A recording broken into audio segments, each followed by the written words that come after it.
Just trying to see if I can do something about the green screen. Just one sec. I probably did it before, but I'm not exactly great at planning. Edit transform.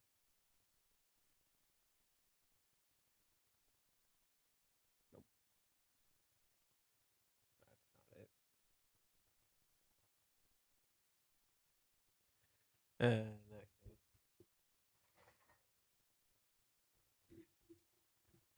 there we go. Put that over there. Let's not worry about it. I'm not good with the shenanigans, anywho. Sneaky one, lol. Hey man, I said I would start at like 12. Slept like shit, so didn't start at 12. Yeah. Anywho. Oh. What?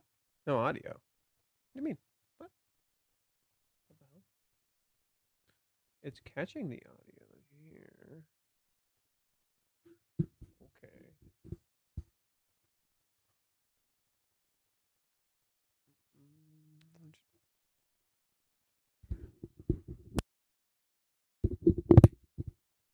What about now? Is there audio now? Why is it? Why is it so weird? That's not audio.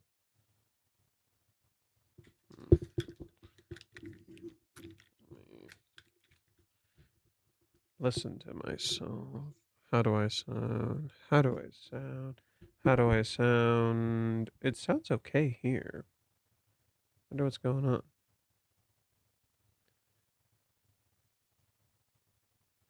Okay. Seems kind of low. Settings. Audio.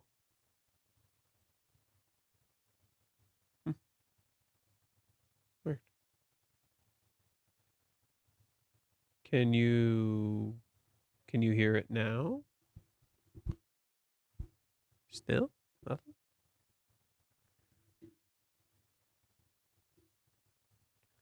What the fuck? Can you hear me? Still? Jesus.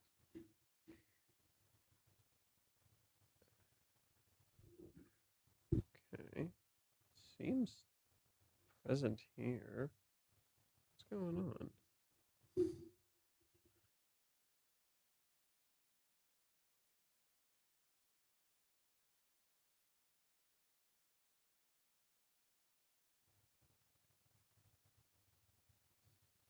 Okay. How about no? How about nope, not that. Okay. How about now? Am I what the hell? That's really weird. Hello. Hello. Can you hear me? What is going on? Why is that being like this? What the fuck?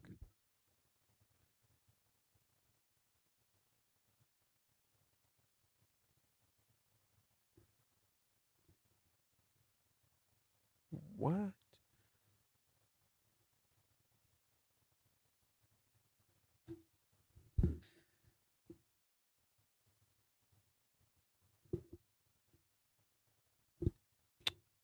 Can anyone hear me?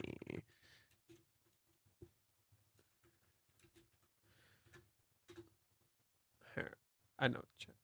Can anyone? Okay, turn that off. Nothing. I can hear myself over there. It's just really low.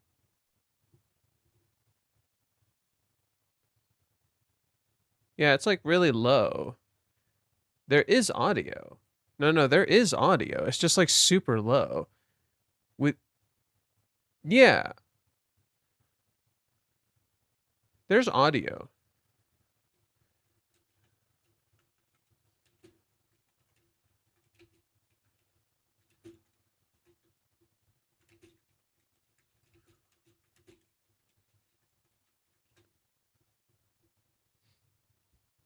Why is it so low? I don't know. Hello.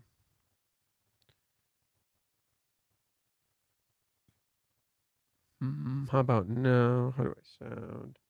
Why does it sound so low? It's really weird. Loud and unintelligible?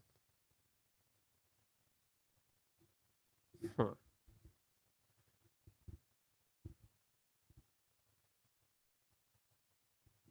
Okay. Now you can hear? It does seem a little low though. Like from just what I'm checking right here, it seems low. Oh, maybe I can. Okay, I can hear myself. Okay, so I'm gonna adjust. Okay, I'm gonna adjust this. How about now? How about now? Does it sound good? How does it sound now? A little better, worse? I can't tell. My audio thing seems to be kind of weird. It's better? Yeah, I don't know what's going on with my audio thing here.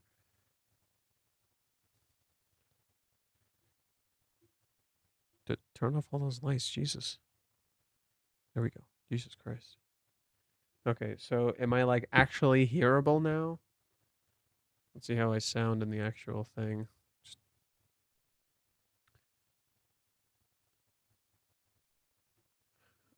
How do I sound? Hello?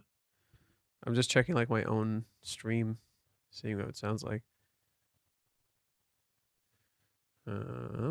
Anything here? How do I sound? It sounds low. Why does it sound so low? Is there like something I'm missing?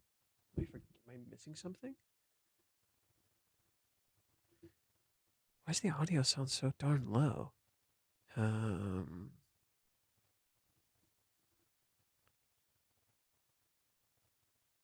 Because it sounds high from my end. Line out aux mic 1. Okay, whoa. Whoa. That sounds a lot louder. Does that sound better? It sound a little too loud? Whoa. How does that sound? Okay, that's starting to sound a little better. Sounds a little better. Yeah, it's starting to sound louder. There we go. There we go. Okay. Yeah. Okay. This sounds about right. Okay. Where were we? Where were we? Shit, dude. We were supposed to I was supposed to stream like a few days ago and it's just been a shit show. Okay, so where should we start? You read the DM I sent you? Good question. Did I? I don't remember. Okay. So let me.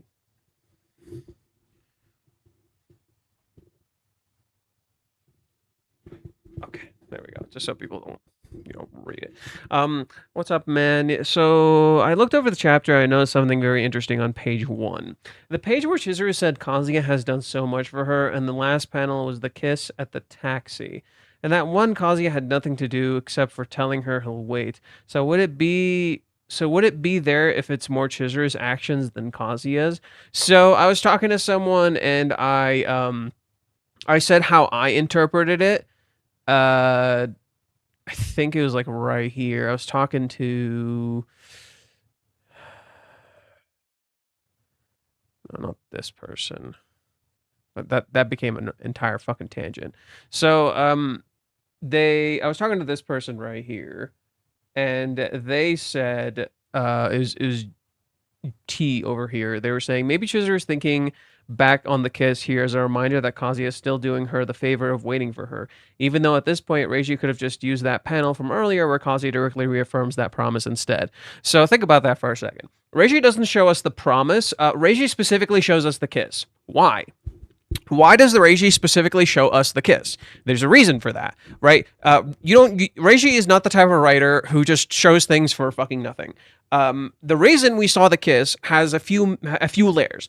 First off, do you guys remember how we kept not seeing what Chizuru's thinking and just randomly flashing back to Chizuru thinking of the kiss, and then just, oh, okay, that's it. Just Chizuru thinking of the kiss and blushing, and that's it.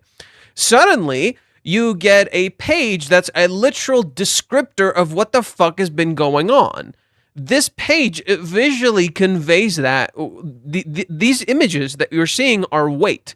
They are the weight behind the kiss, right? So all of these images right here are the weight behind the kiss. So you have this image where she relies on him. You have the image where he saves her. You have the image where he saves her again before Sayuri dies. And then you have the other image where he gives her the ideal girlfriend speech. And then finally, at the bottom of all of that weight is the kiss. Right? This to me is very intentional, right?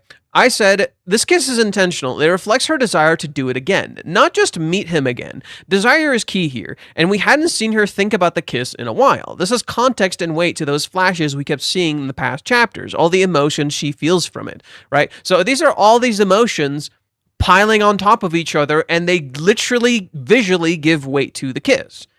Right? It's literally about the kiss. She wants to kiss him again. It's not about the promise. I think you're all misunderstanding this scene. This is not about the promise. This is not about Kazuya waiting. This is about her wanting to kiss him again and all of these things that like evoke that emotion from her, right? All of this is weight to the kiss, deeply rooted in that sense of desire, right? And I think Chizuru wearing the shirt that says love and peace seems very intentional. By the way, you forgot to announce the stream on socials. Oh, okay. Should do that. I mean, it's just Twitter. It's just Twitter. Or nowhere else am I announcing it. Streaming and analysis of a chapter 425. Hop in. We got a lot to talk about.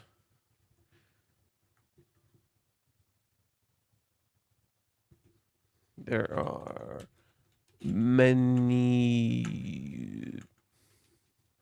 parallels, symbolism, and visual storytelling.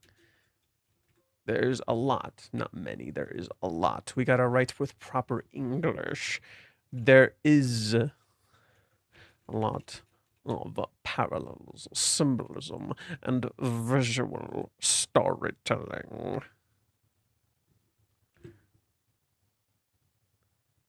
There are a lot of parallels, symbolisms, and visual storytelling. Huh, it seems to think there are a lot is better.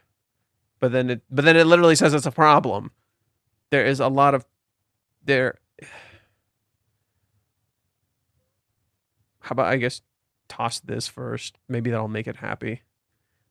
There's a lot of visual storytelling, parallels, and symbolism.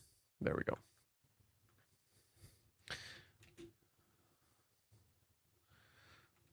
So let's check it out.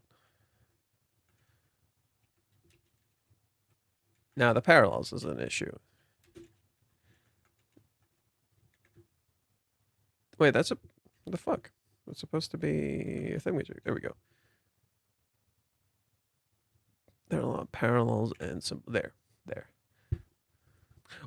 Pick your... Whatever. I make mistakes on... and my sentences on Twitter like every other fucking day. Doesn't matter. Let's mosey. Okay. We're gonna post this shit. Not gonna worry about it.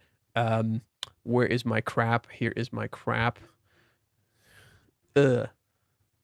Oh yeah. Yeah. So okay. So as I was saying, The kiss here, the reason we visually see the kiss is that it's this whole big layer, right?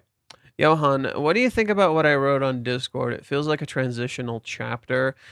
People say that every other fucking day. Like every time a new chapter comes out, it's a transitional chapter. Like every fucking time. It's actually kind of hilarious. People say it's a transitional chapter every time. Sure. Let me read what you wrote. I haven't looked at it yet. Okay. I think I found something. Let me explain. This chapter seems to build around the idea that Kazuya is suffering more from more stress than usual. When a person can no longer handle the stress, they often look for a place where they feel safe. Now, when Kazuya sees Chizuru, everything starts to come together. I think the next chapter could be about him going to a place where he felt safe. Okay. The driving school is not a safe place for him, and his own apartment is not safe either because Mommy and Ruka are always a problem there. But can you guess which place has always actually safe for him? Chizuru's family home. Okay. We still don't know whether Chizuru has really moved out. If we look at Kazuya's rental contract and how long it took him to find an apartment, it would probably be difficult for Chizuru to find a new place as well. I always remember that many apartments are either too expensive or unavailable. Minnie said she moved out. Minnie, pretty sure. Well, no. Minnie didn't say she moved out. She said she's selling the house. So the house should be ready to be like. If you're selling the house, you're not really living in it. There's a very low chance that you're living in the house if you're selling it. So she must have either already moved out or something. The fact I don't know. That seems a little like I get the idea behind what you're saying, but it's guesswork that contradicts the information that's been given. You are correct in some aspect though. One particular aspect that I agree with is that Chizuru is Kazuya's sanctuary. In particular, one new direction I wanted to talk about in this chapter is the idea of sanctuary and safety, which is pretty much what the bathrooms are for these characters. When Kazuya goes to the bathroom and when Chizuru goes to the bathroom, it's basically their little safe haven where no one's bothering them, right? So Kazuya in the car, right, he's in literally a closed space, is freaking the fuck out, right? But then he goes to the restroom, and the restroom is where he can kind of vent out his emotions and kind of just be himself, right? The outside world is scary. The bathroom and your home and the place you live are your little sanctuary, right? So that seems to be a kind of important motif to reflect the mistakes the characters are making, but also the ideas that are at play here. Remember, Kazuya's name means a peace and harmony shared under a tree, right? Which matches what the shirt Chizuru is wearing, which calls love and peace, right? So Chizuru's clothes are called love and peace. Doesn't it seem like she's kind of hidden under a tree, right? Do you kind of see the visual like kind of symbolism right here? It's like she's hidden under a tree, or in some sense, maybe she's the root of the tree, right? Maybe she's like the center of the tree. She is the center of love and peace. Right, so you could say Chizuru is kind of like the center of love and peace, and literally Kazuya's tree, if you will. Now, this is really important. I think what Chizuru has tried to do this for a bit. She's tried to give Kazuya that feeling of sanctuary and safety with her, because that's what he's given her, right? And that's a really important thing in relationships. A lot of times, like when you have that, so the whole thing with feeling safe and sanctuary in a relationship is that basically, like when you go to a relationship, when you go to this person, you kind of go to them to kind of escape your world, if you will. You go to them as a sanctuary, if you will, right?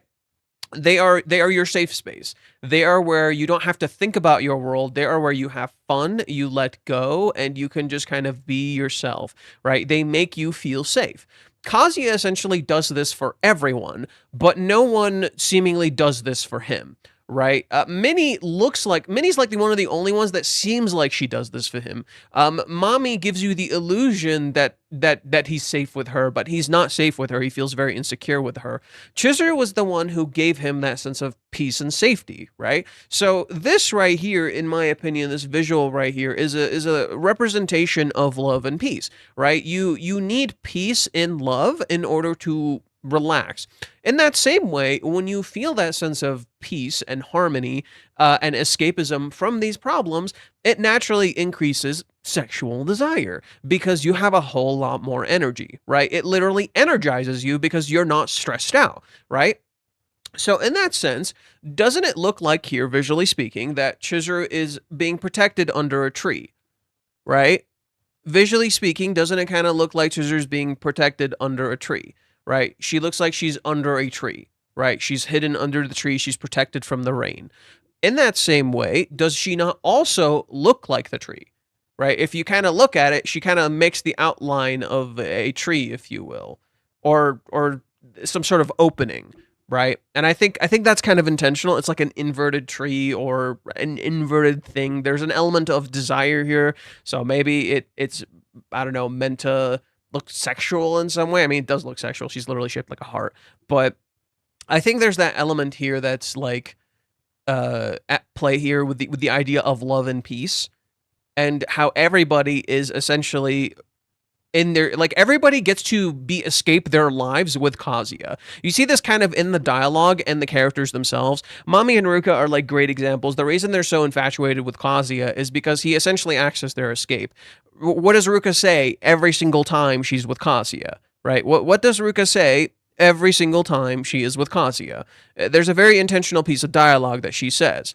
Right? She says things like she wants an escape from her life, right? She's like, I wish I had more time in the day. I wish I got more time to spend with you, right? It's ironic that she finds her home kind of like claustrophobic in a sense, right? She feels like she's being like tied down in her family home, and she goes to Kazuya for escape. And what does she do? She's the only one getting an escape.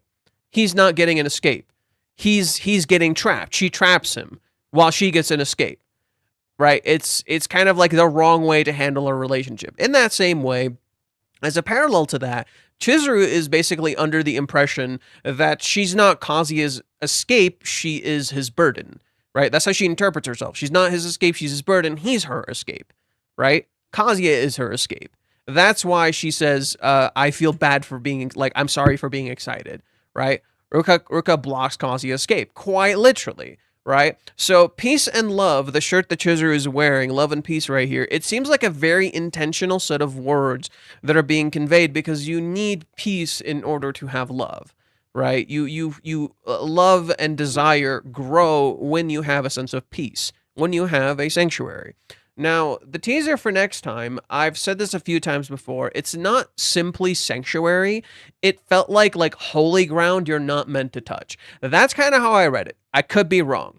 That's kind of how I read it. I could be wrong. However, when you read it that way, suddenly this makes a whole lot more sense, right? Sex is like the holy ground you're not meant to touch. Maybe we could look at this in like its own weird sexual way here. Maybe these are like legs opening because bathroom, right? So the shadows are maybe like legs opening, so bathroom.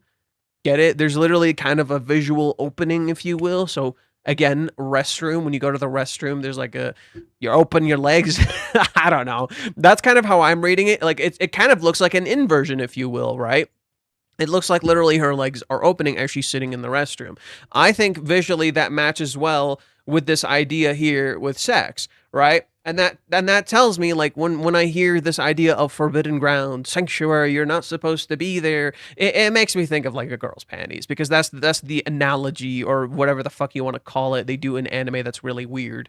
So that's how I read the next time, right? That's how I read next time, especially with the teaser, or sorry, the very end of it being the goddamn condom. I mean, come on. Mommy's entire thing is seduction, right? Mommy's entire thing is that she's a fucking hypocrite. She calls Chizuru a back alley hooker when she tries to literally have sex with Kazuya in a fucking car. She calls Chizuru a back alley hooker and tries to have sex with Kazuya in the car. Come on. I genuinely think next chapter is going to have something to do with sex, but now it's mommy. And that's going to add a different kind of weight, specifically because it's mommy, right? It could even act as a form of like pressure for Kazuya and a sort of guilt for him, not just from Ruka, but now it's like a different kind of guilt. Okay, let's see, what else did you write?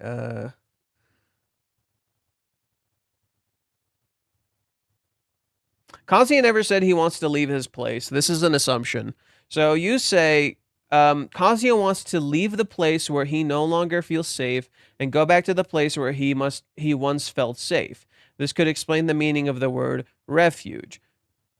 The outside world is not safe. His house is safe. Kazuya treats his house like it's safe. He never said he wants to leave his house. That's the idea. He doesn't want to leave his house. He leaves the house to go to a new house. Right? I think you're wrong. He never said he wanted to leave his home. He wants to be with Chizuru, yes, but he never said he wants to leave his home.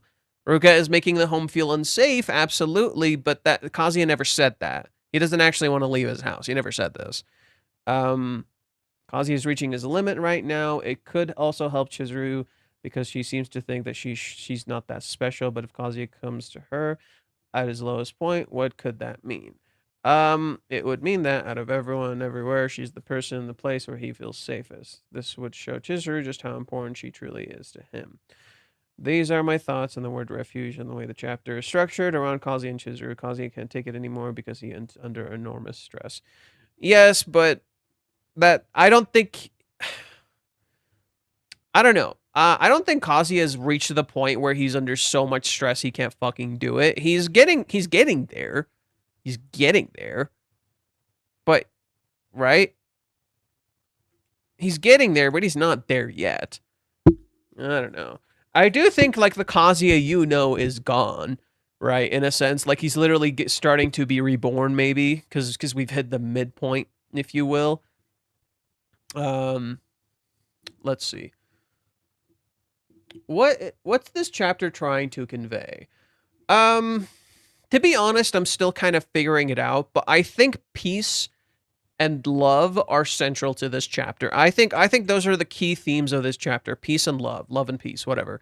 I think peace is a very, very core factor here, and how the characters are literally in a world of chaos, right? And they find peace in the restroom, right? They find peace in their love. So that's kind of the fascinating thing. Whereas Chizuru. But then even in that love, there's no longer peace, right? So it's this, like, basically the chapter seems to be, to me, this contrast between love and peace, right? It seems to be this contrast, between peace and chaos, right? Whereas love was a source of peace for the characters before, right? Like, look at this. He goes to the restroom. Chizuru used to be a source of peace for Kazuya. 2 seconds later, he thinks of Ruka and it turns into chaos, right? It's not comfort anymore, right? His love that he feels for Chizuru is not a source of comfort for him anymore. You cut to Chizuru, right? She's excited and stuff for her play. Outside world, she reacts to the outside world. Goes to the restroom where she finds peace, right? She's in the restroom where she finds peace. So she goes to her love, her feelings of love for Kazuya, her feelings of desire for Kazuya, and what's it followed by, right? What's it followed by is, first, it's followed by Minnie, right? They are Minnie and Kazuya are like the doorway to Mommy and Ruka.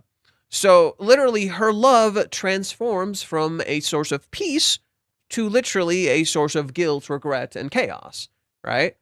So literally, visually speaking, to me, that's how I read this chapter. This chapter is about peace and chaos, and how literally you were kind of like losing our sense of peace due to the chaos around us, right? I think it's how the characters are losing their sense of peace to the chaos around them. This visual right here, I still haven't fully pieced it together. We've had many interpretations, and all of them feel like kind of correct, but nothing feels quite right. All of the pieces look kind of correct, but none of them feel quite right. The biggest particular thing I really want to point out about this is that what Reiji's trying to visually show with Chizuru here, that I'm getting personally, is a lack of balance, right? The thing I'm visually seeing here with Chizuru in this particular panel, let me see if you guys are like actually seeing it the way I'm seeing it, right? The way I'm seeing, oh, you guys can't even see it properly, so let's adjust to vertical.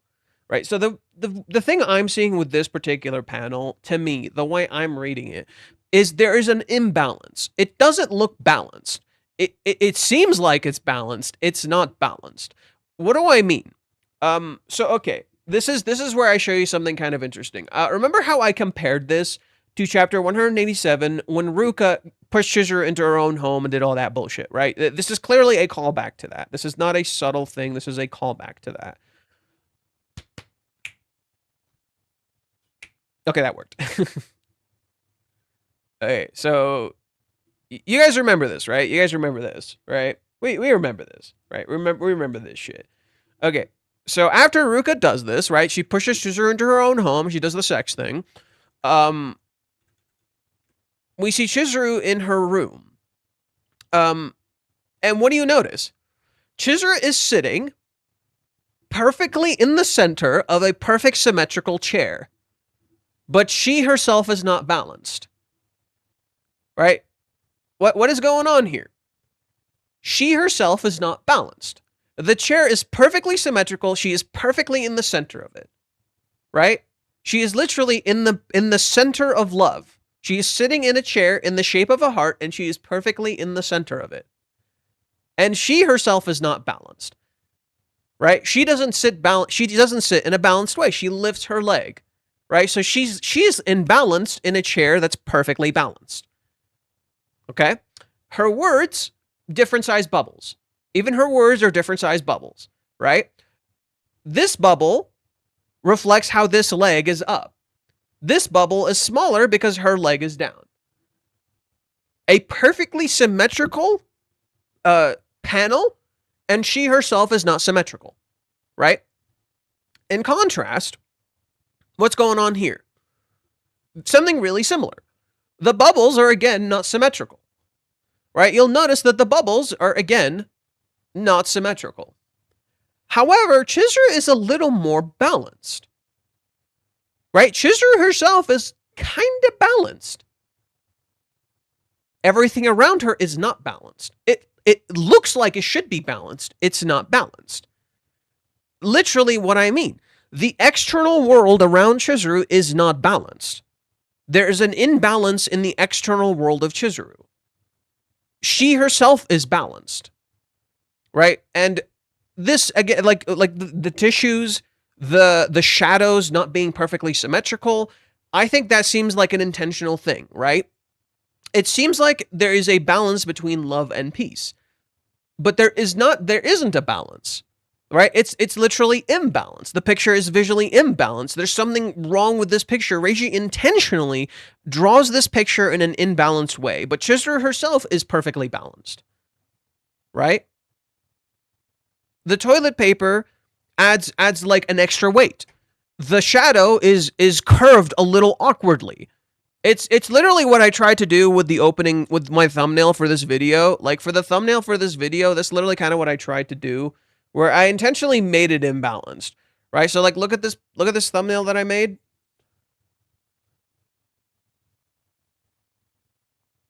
If it'll load. Right, so look at the thumbnail I made. It's intentionally unbalanced, as a reflection of how the shadows behind Chizuru are not balanced. There is literally an imbalance in this chapter. That seems to be the intent to me, right? That's how I read it. I read that this chapter is literally imbalanced. It's not balanced correctly. Everything around Chizuru is not balanced, right? There is literally a visual weight, if you will, right? There's literally a kind of visual weight, if you will.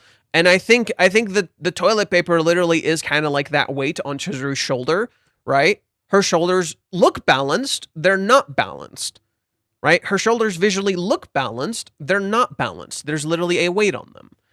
The shadow, in contrast, doesn't look balanced at all, right? There's a light source from here, so the shadows do not look balanced. Something is wrong with this picture. Just as right here, you'll notice, right, the side that has the toilet paper is the same side where the bubble is bigger, right? The side that has the toilet paper is the same side that the bubble is bigger. In contrast, you have Chizuru's hair. Chizuru's hair is also not perfectly symmetrical. A part of it is literally like on her shoulder right here, right? A part of Chizuru's hair is on her shoulder right here. It's not balanced, right? Even her hair, a part of it is like right here. There's literally an element of like a lack of symmetry. It's like the chaos of being human, if you will. That seems to be an element here. It's like the chaos of being alive, the chaos of the human world or whatever. Right, and we have to find internal love and peace. which is very ironic. She wears a shirt of love and peace, and she is in a world of chaos and hatred. Greetings. Do you think there may be some aspect with Kazuya saying he's been ignorant of the world the whole time while in the bathroom?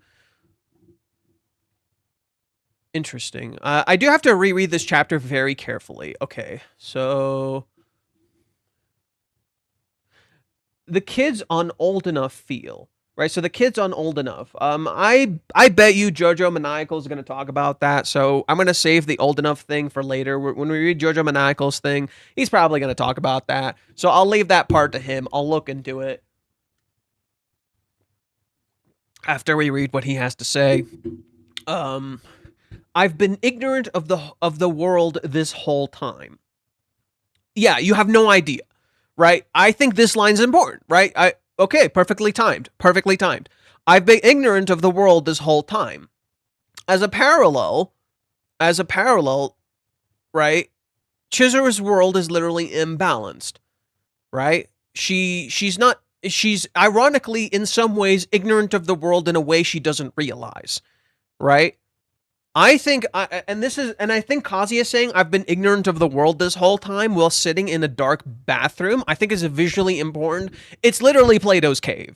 I literally think the entire motif of this chapter is literally the idea of Plato's cave, right?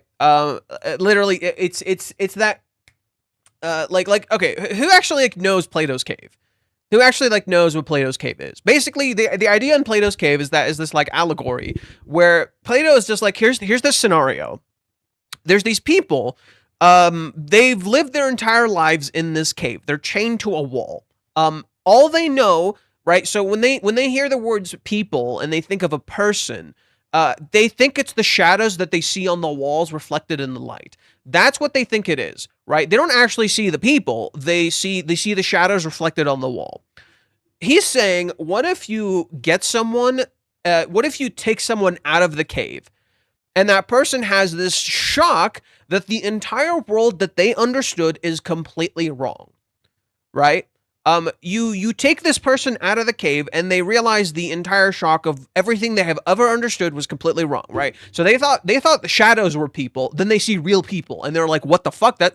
My entire existence has been incorrect. And then you are pitched with another dilemma, not just you, but the person themselves. The person, now having gone outside and seen the light and seen the world for what it actually is and not what he thought it was, is now pitched with a solution. Make the people inside suffer the same way he did, or let them live in their ignorance.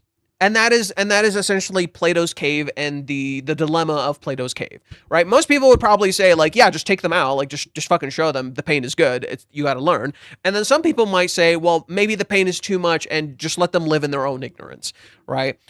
So literally what's going on with the characters, in my opinion, right here, is that they're living in shadows. Chizuru is literally, in my opinion, in Plato's cave. She is literally in the shadows and she's seeing shadows. She's literally in the shadows and she's seeing shadows and thinking she sees the light, right? She's seeing shadows and she thinks she's seeing people. She's not actually seeing the reality, right? And I think Ruka and Mami are perfect reflections of this. And I also think she's not seeing herself. I also think, in my opinion, she's not seeing herself, right? It's literally blind ignorance, right? I think Chizuru is in blind ignorance. She's literally not seeing herself. She is in shadows. All she sees is shadows. She cannot see the light, right? She literally cannot see the light. She looks down. She's in shadows. The light doesn't even reflect off of her. She's literally in a cave, right? She's literally trapped visually in a cave. So to me, maybe we could read this as a cave. Maybe this visual symbolism is that it's a cave, right? She has entered her cave. She has entered her lair. The light is behind her, right? Visually speaking, isn't the light literally behind Chizuru? It's not in front of her. The light is behind Chizuru. It's not in front of her, right? So she, in a sense, didn't she walk into her cave, right? She's not in the light. She's not seeing the reality. She is living in a cave. Maybe that's how I read this situation. And I think this works for a very simple reason. I at least this is my interpretation. The reason I think this works is because it parallels Mami.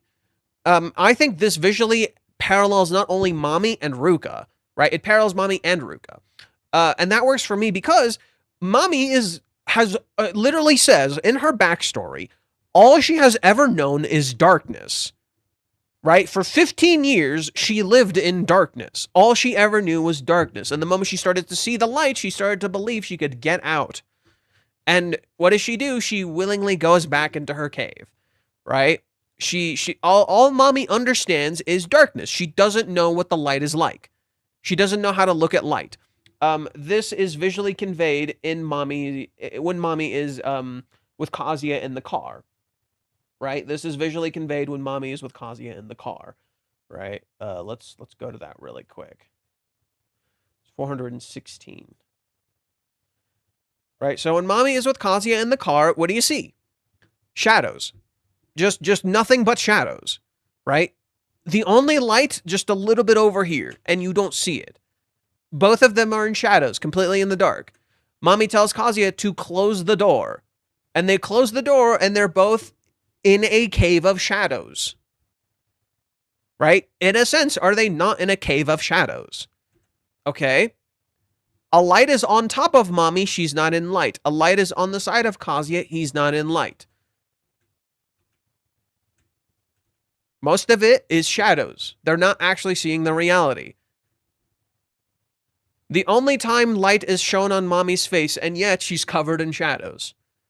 Right? Kazuya literally shines a light on Mommy here. The only time. But he himself is in shadows.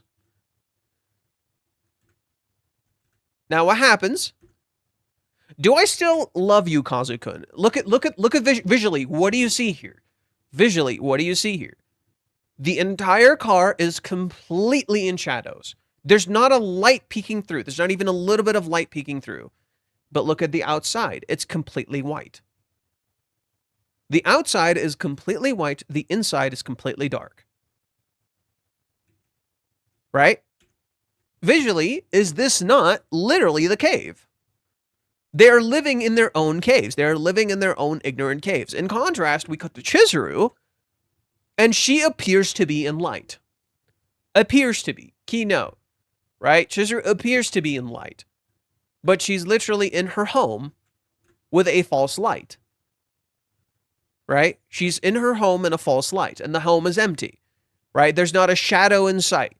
I think there's a visual contrast being struck here where there's literally no shadows in this home. It's just light. So there's no shadow to define it.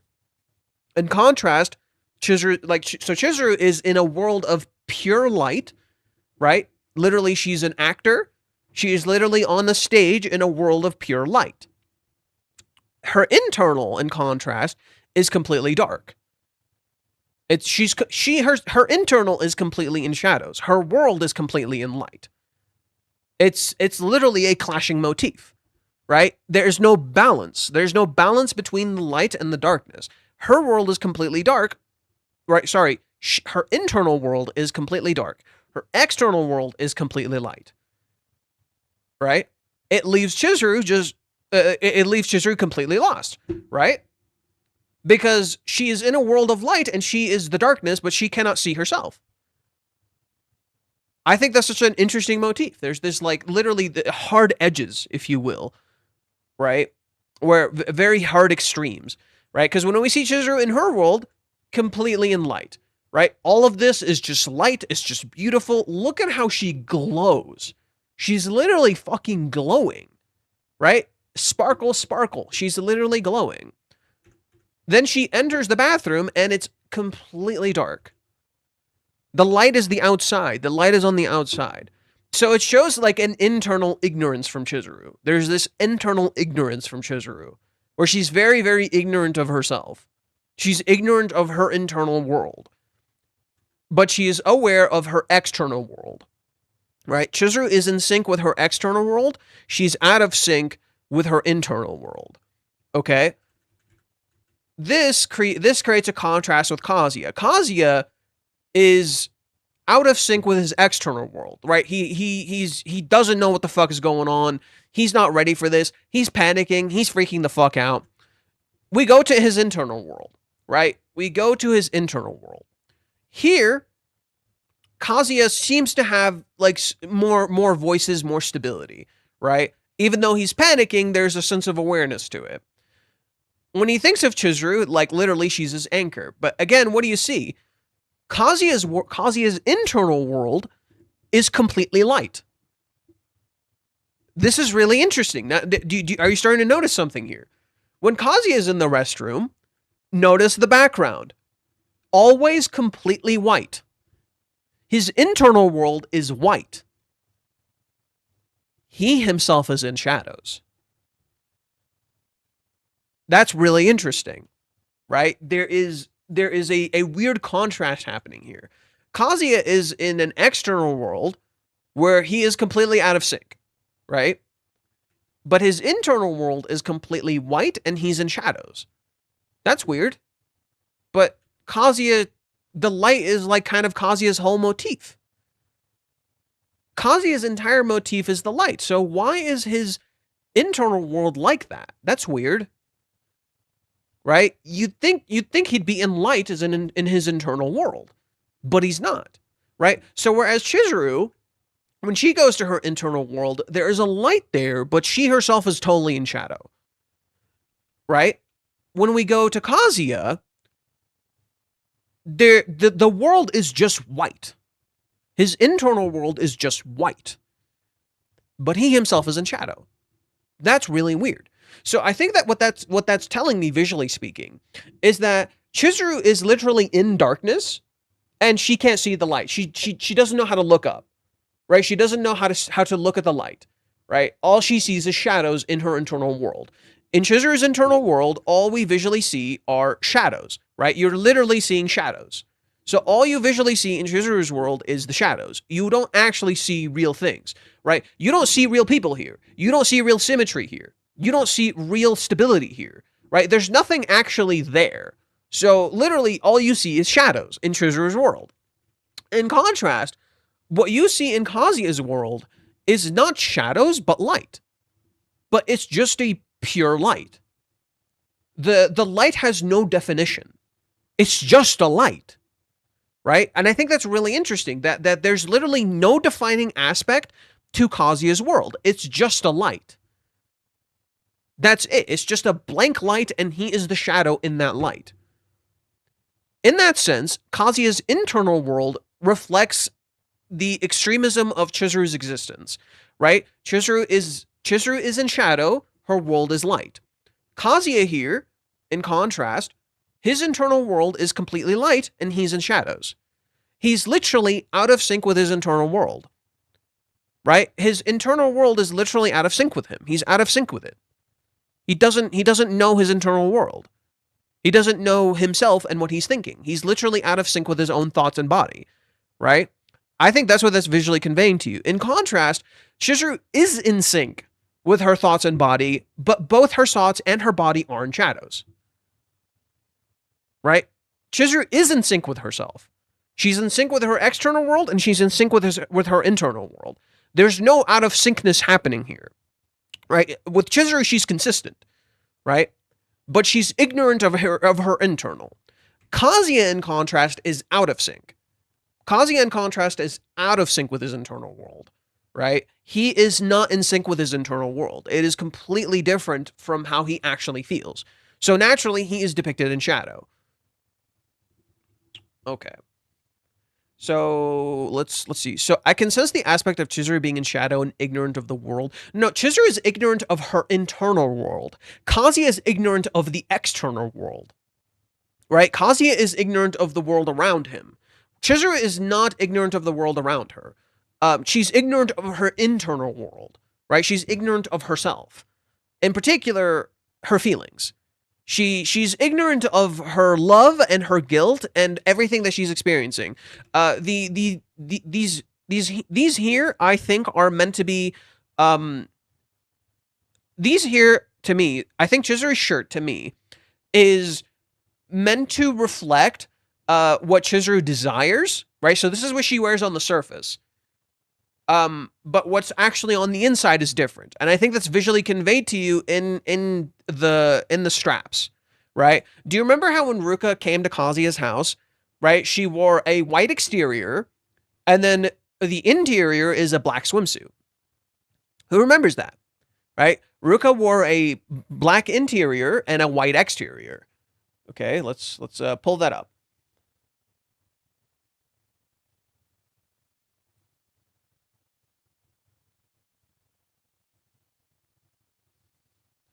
White exterior, black interior. Completely in shadow, white background. What are you seeing here? This is Kazuya. This is Kazuya. Ruka is a perfect reflection of Kazuya. She is literally out of sync with her external world. Ruka is completely in shadow. The world around her is completely white. She's out of sync. Right? The white in the world literally puts her in shadows. Okay? She is the shadow to the light. Okay? In contrast, she wears white and she wears a black swimsuit. You go to Chizuru. What do you notice? Black and then a lighter color, right? She wears a lighter color and the interior is black. That's really interesting. Why? The outside says love and peace. I think the inside is rather desire and chaos. Right? The outside is love and peace. The inside is desire and chaos. Or maybe what's the opposite of love, right? What's hate? Hate and chaos, right? Maybe you could say hate and chaos is the interior or desire and chaos. I don't know, right? But the interior is different, right? The interior is different. The exterior looks a certain way, which is true. The interior is different, right? So I think that contrast is intentional, and the fact that she's wearing a black strap, right? She's wearing literally a black bra underneath, it looks like a sports bra or something. I think that's intentional because it's meant to reflect how her interior is darker, right? How there is a dark interior. I think it literally visually aligns with the dark motif that's going on here, where Chizuru is literally ignorant of what's on the inside, right? She's ignorant of her internal darkness, right? Maybe she's not fully aware of her internal darkness, or she's not aware of her own feelings, right? She doesn't know what these feelings are.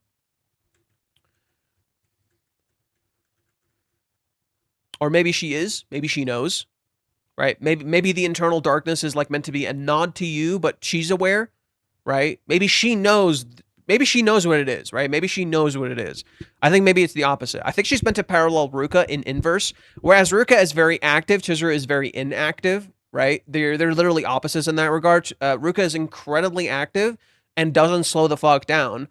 In contrast, Chizuru is not active at all. So she's meant to be Ruka's inverse. So I think maybe the black strap is meant to reflect her own internal darkness that you're seeing, right? You're only seeing peaks of it, right? You're only seeing the darkness a little bit. You're seeing a little peaks of the internal darkness, right? It's visually being shown to you. So she's aware of it. It's not that she doesn't know about her internal darkness. You're just getting a peek, right? You're literally starting to peek into the internal darkness a little bit, that she's very excited, that she wants to be with him, that she's really looking forward to it, that she feels a lot of desire, that she is horny, right? So you're getting a peek into that, right? So whereas the external presents you love and peace, the internal is desire and chaos, right? Love and peace is also written in black. True. Yeah, that makes sense. Was love and peace with Kazuya also written in black, I wonder? Should be 188. Yeah. No. Oh my god, it was written in white. What the fuck? Wait, what the fuck? With Chizuru, Love and Peace is written in black. With Kazuya, it was written in white. Bro, you can't be serious. A dark world and a white Love and Peace. A light world and a black Love and Peace. Okay, then. I understand. Okay, then. I understand. Jesus. Okay. So, yeah. That the Love and Peace is also in black, right? So, maybe it's the illusion of Love and Peace. Okay. So let's see. I saw episode 5 and 6 with the anime where she talks about Ruka. I wonder if she would have her views if she if she would change her views if she knew what Ruka did. I think she will. No. Ruka so I was responding to someone the other day. It was this Japanese user I speak to, and they said that they believe Ruka is the thing that moves Chizuru. I disagree. I don't think Ruka is the thing that moves Chizuru. I think Ruka makes Chizuru react. That's not the same thing. Chizuru reacting and Chizuru moving are two different things. You want to know who moves Chizuru? Minnie. Minnie moves Chizuru. Right? I would argue Minnie moves Chizuru. Ruka makes her react. I think I wrote a little thing for it. Let me see if I can pull it up. And the reason I say that, right? The reason I say that is because Ruka, in my opinion, is what Chizuru thinks she wants to be. Right? Ruka, in my opinion, is what Chizuru thinks she wants to be. And right now, she's kind of like literally feeling the same things as Ruka. Right? She's literally feeling the same things as Ruka, and in not being present, she's technically doing something similar as Ruka, right? Ruka is hurting Kazuya in being so active, in being so present in his life. Chizuru is hurting Kazuya in not being present in his life, right? So in a way, she's kind of Ruka's inverse. In trying so hard to be like Ruka, she's hurting him in the opposite ways, right? In trying so hard to be like Ruka, she's hurting him. Just as Kazuya trying so hard to be like Umi is hurting Chizuru. They're both hurting each other, right? I think it's important to recognize that. They're both hurting each other. And I think this is the reality that's meant to shatter for both characters, that the thing you're trying to be isn't what you think it is, right? You're so busy trying to be this thing, you don't know what the fuck it is and what you're trying to do. And I think that is how Chizuru is ignorant of her world. The way Chizuru is looking at love is very ignorant, right? Because she doesn't know what love is, right? And I think she needs to learn what love is. In contrast, the way Kazuya is looking at himself is not accurate. And I think that's why he's in shadows, right? His world is light, he's in shadows. And that's because he's ignorant of himself, right? So whereas Chizuru is ignorant of love, Kazuya is ignorant of himself. That's why he's in shadows and the world around him is in light. Whereas with Chizuru, she is in the shadows. She is in sync with the shadows. So she is aware of herself. That's what I mean. So when Chizuru is in shadows, she is aware of herself. And there's this opening in the top, right? That opening, I think, reflects that like slow sense of awareness starting to happen, but it's behind her, right? The awareness is behind her. She's starting to slowly realize, but it's behind her. So she doesn't really see it yet, right? The shadows behind her, they almost look like dark wings, right? Maybe in a way you could look at these as like dark wings, right?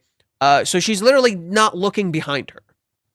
Kazuya, in contrast, is not looking at himself, right? The light is right there. If he just looked at the light, if he just like saw the reality around him, he would see what's happening. So when Kazuya says, "I've been ignorant of this world this whole time," it's a really ironic statement to make because he's so ignorant of himself.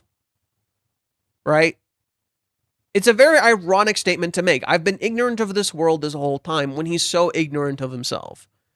In contrast, Chizuru is so in sync with the world around her that she's not seeing her feelings at all. Right? So she's literally out of sync with her feelings. She's ignorant of her emotions, right? So she says, why am I thinking about this at the studio? This totally defeats the purpose of making him wait.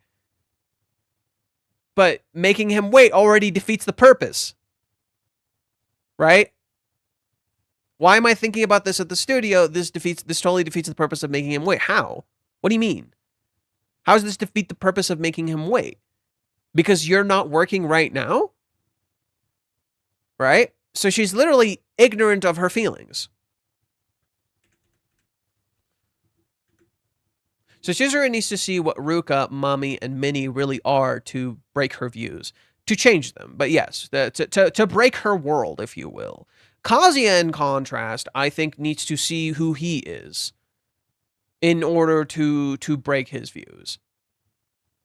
right? So Chizuru needs to see all these people she's worshipped in regards to love to see love for what it is, and Kazuya needs to see himself. So Kazuya is constantly interacting with the external world. He's out of sync with it, and he doesn't realize the reason he's out of sync with it is because he doesn't know himself, and he's out of sync with himself, right? Chizuru is perfectly in sync with her external world and her internal world. But for some reason, she feels like something's wrong. Why is something wrong? You're perfectly in sync with everything, right? The reason something is wrong is because while you are in sync with this world, you're not in sync with what you're getting. That's what's going on with Chizuru. She's chasing these things she's familiar with, that she knows, that she understands.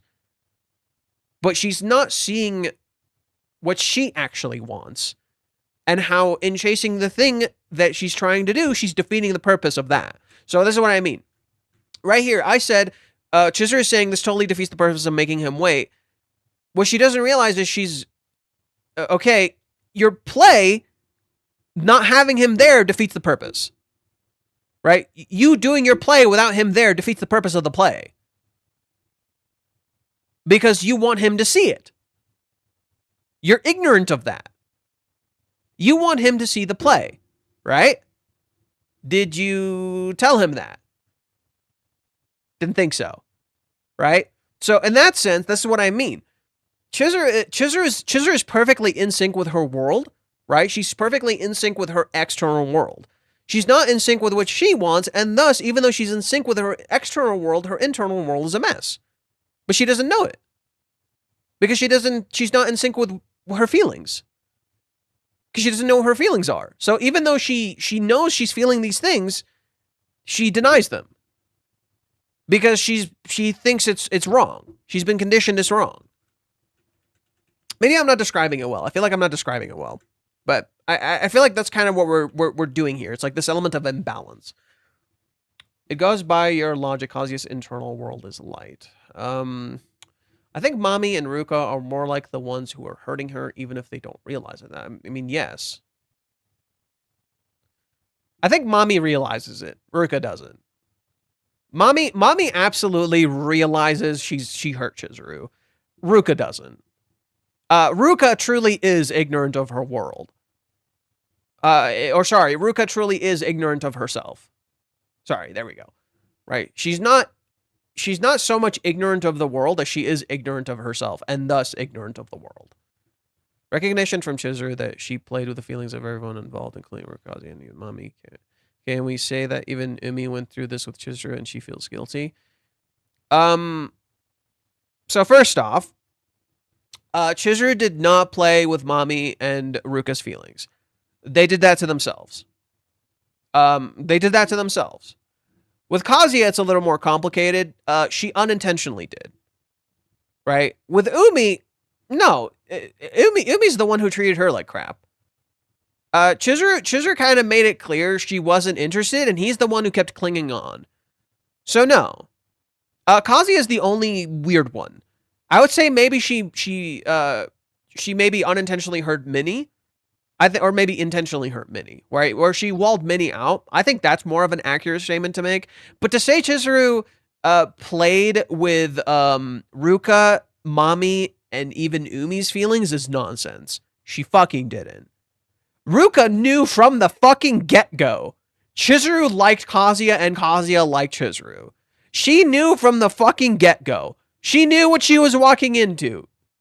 Chizuru did not play with her feelings. She knew what the fuck she was walking into.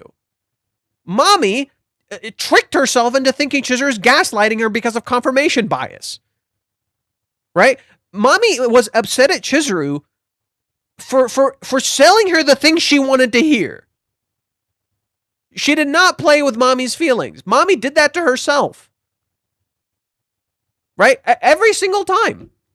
Every single fucking time. Right? Mommy's the one who goes out of her way to be upset.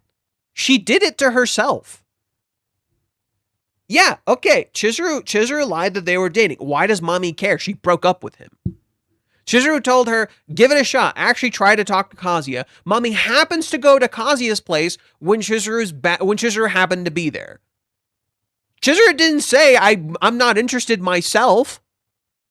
Right? You didn't put an effort in. Why are you upset?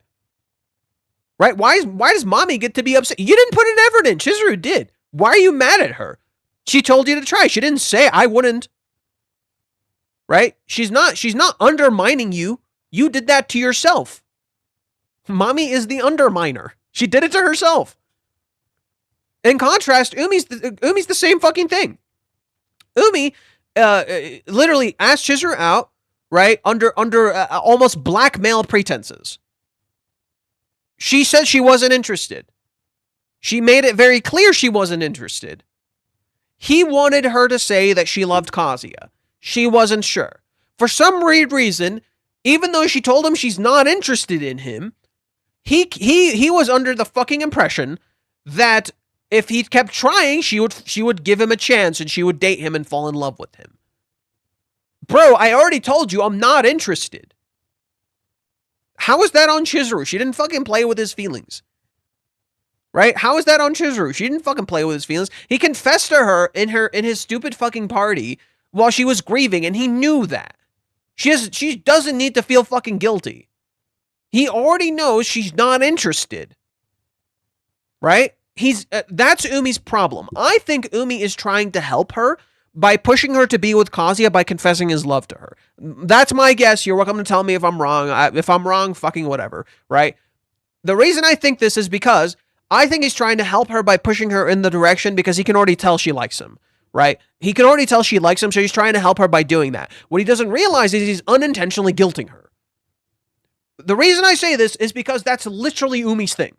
That's literally Umi's thing. Umi's problem is that he wants to help and he makes it worse. So what does he do? Right? He unintentionally helps, right? When he's not trying to, he makes things better. When he's not trying to, sometimes he makes things better, right? In some ways, Umi technically makes Chizuru move. I think in that regard, you can make a parallel between Umi and Minnie. I think in that regard, there's a parallel between Umi and Minnie where Umi technically makes Chizuru move. But in that way, Umi also holds her back. Right? Umi also holds her back a lot in terms of her feelings, right? He doesn't make her move maybe in regards to her feelings. Maybe he fuels her guilt and that's why she moves. Right? Maybe that's how I read Umi. That Umi fuels Chizuru's guilt and he makes her move. And I think that's Umi's problem is that if he's doing what I think he's doing, he essentially guilted Chizuru without realizing it.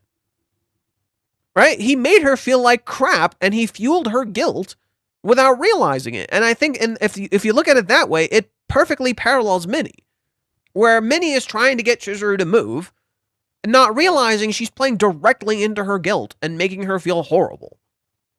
And you see that right here, right?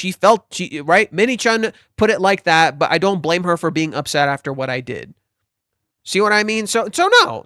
Chizuru did not play Umi. She did not play Mommy. She did not play Ruka. It looks like she did.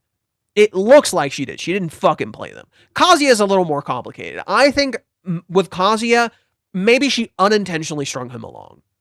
Right? I would argue Chizuru unintentionally did that. Like, she didn't realize she was doing it. In particular in Hawaiians. I think Hawaiians is kind of like the perfect moment to like show that where Chizuru unintentionally played with Kazuya's feelings. She didn't mean to, but she did.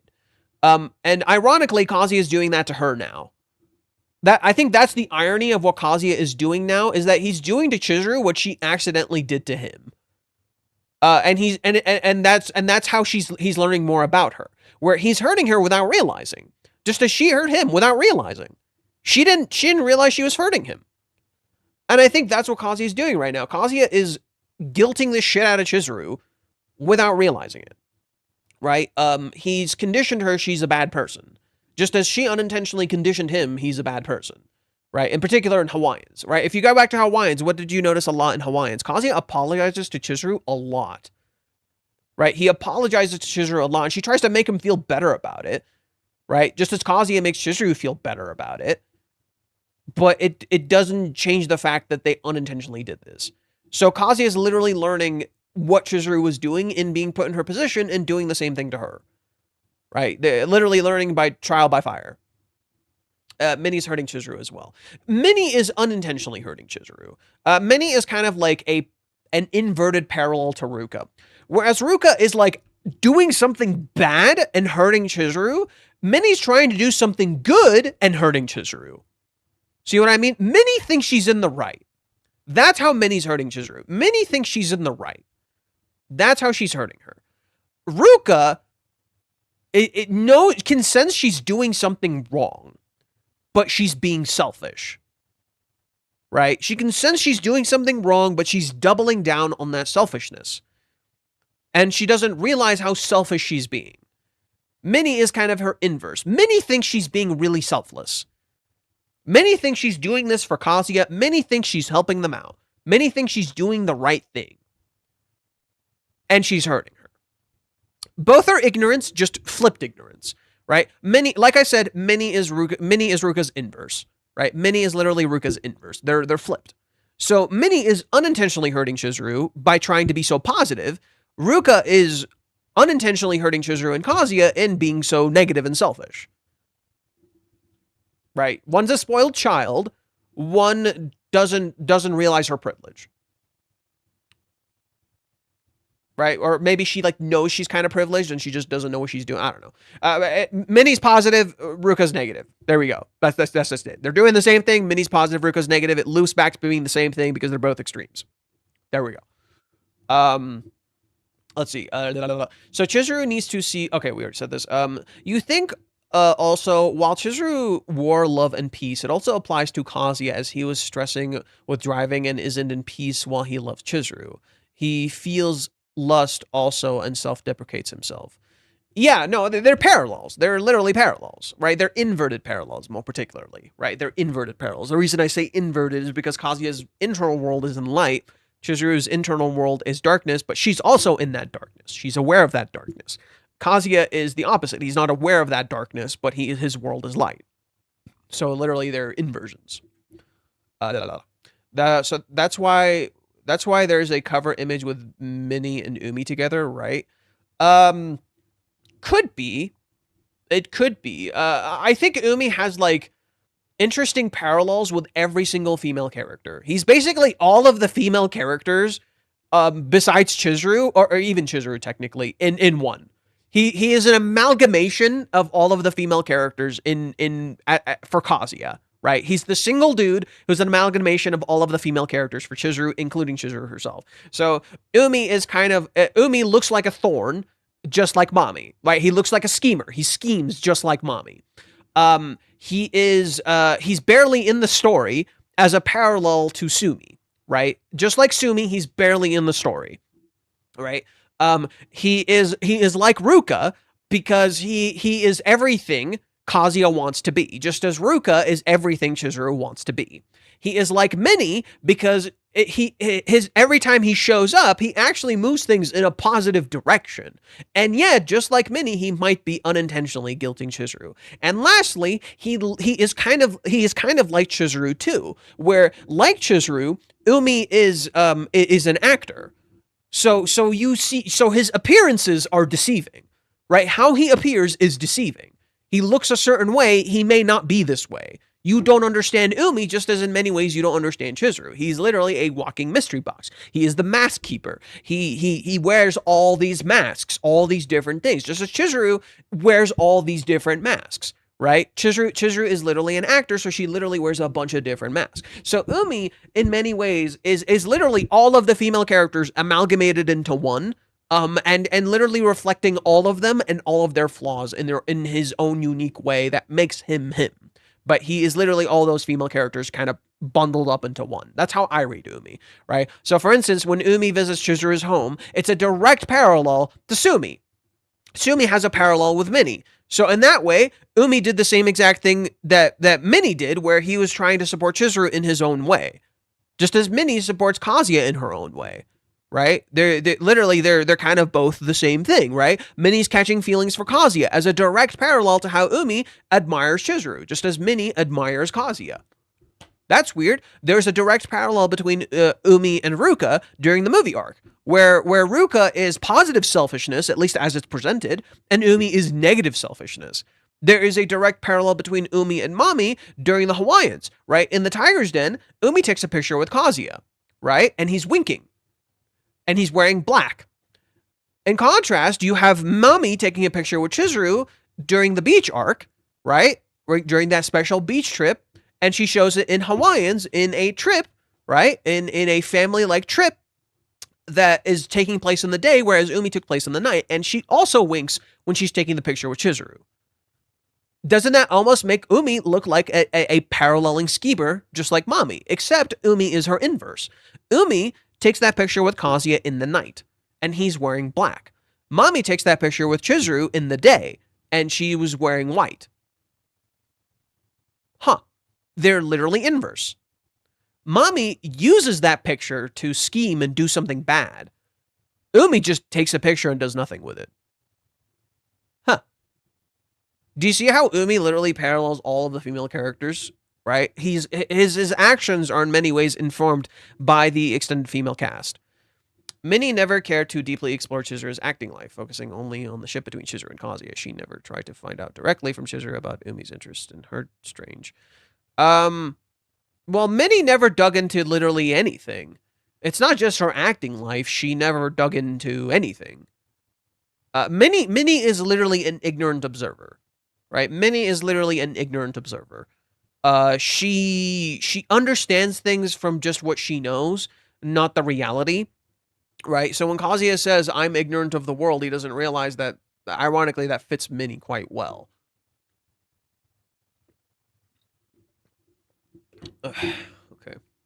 The air conditioning is on. Let me turn it off. Be right back.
Okay, I'm back. What a mess.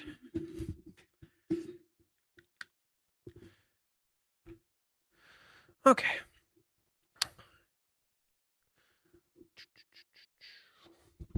What I miss, gang? What's going on? Okay. Should we read what Mute wrote? Let me see if we can pull up Mute really quick.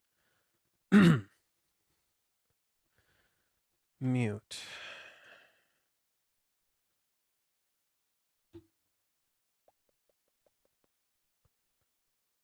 Oh yeah, these were art pieces by Kana. Did she make them or correct them? Supervisions. Okay, so she supervised it. That makes sense. That makes sense.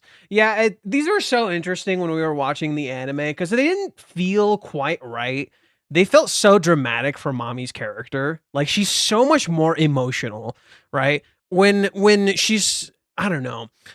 She was angry, right? I just like the balance Reiji took with how he depicted Mommy in this, where it's like, yeah, she's freaking the fuck out, but her face was like showing like a weird expression that was kind of like inconsistent. It's like controlled fury, right?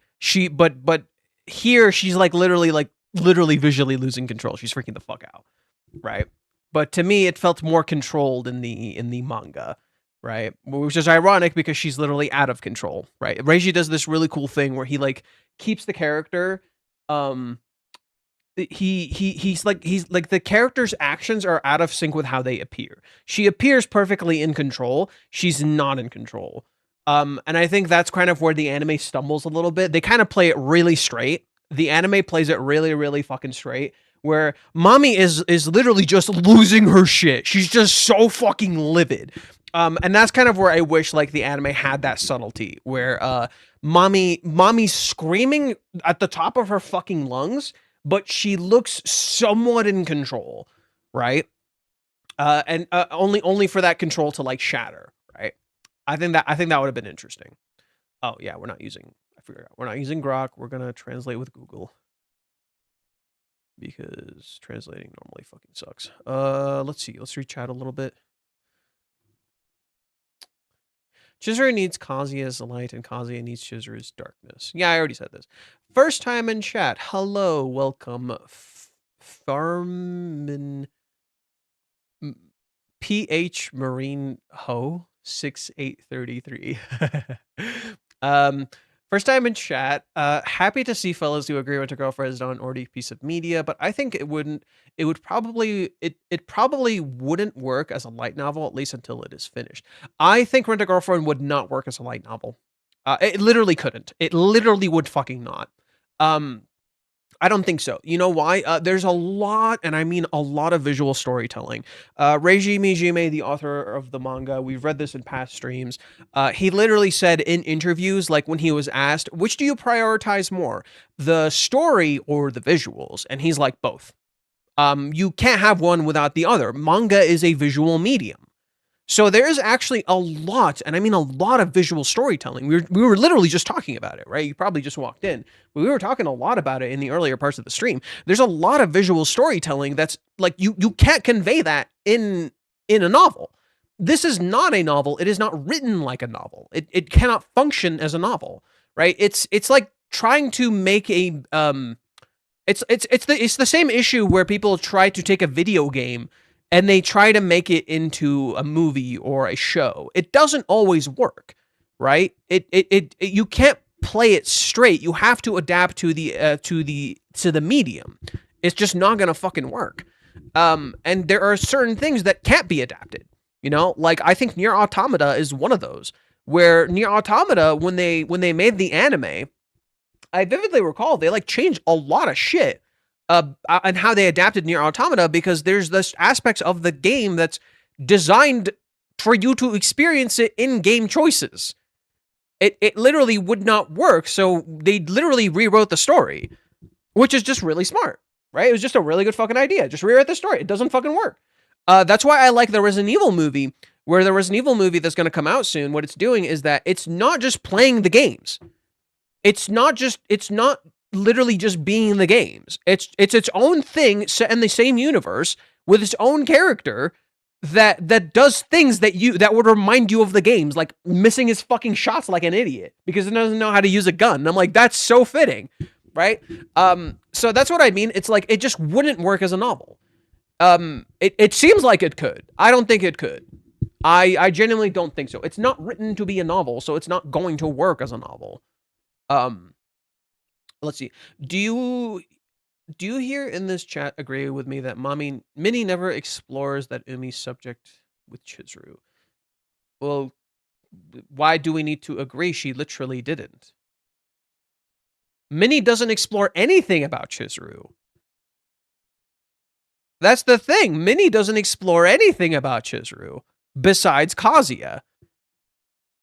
Right? Here's a good example. Minnie has all these questions about Chizuru's mom. You could literally just ask.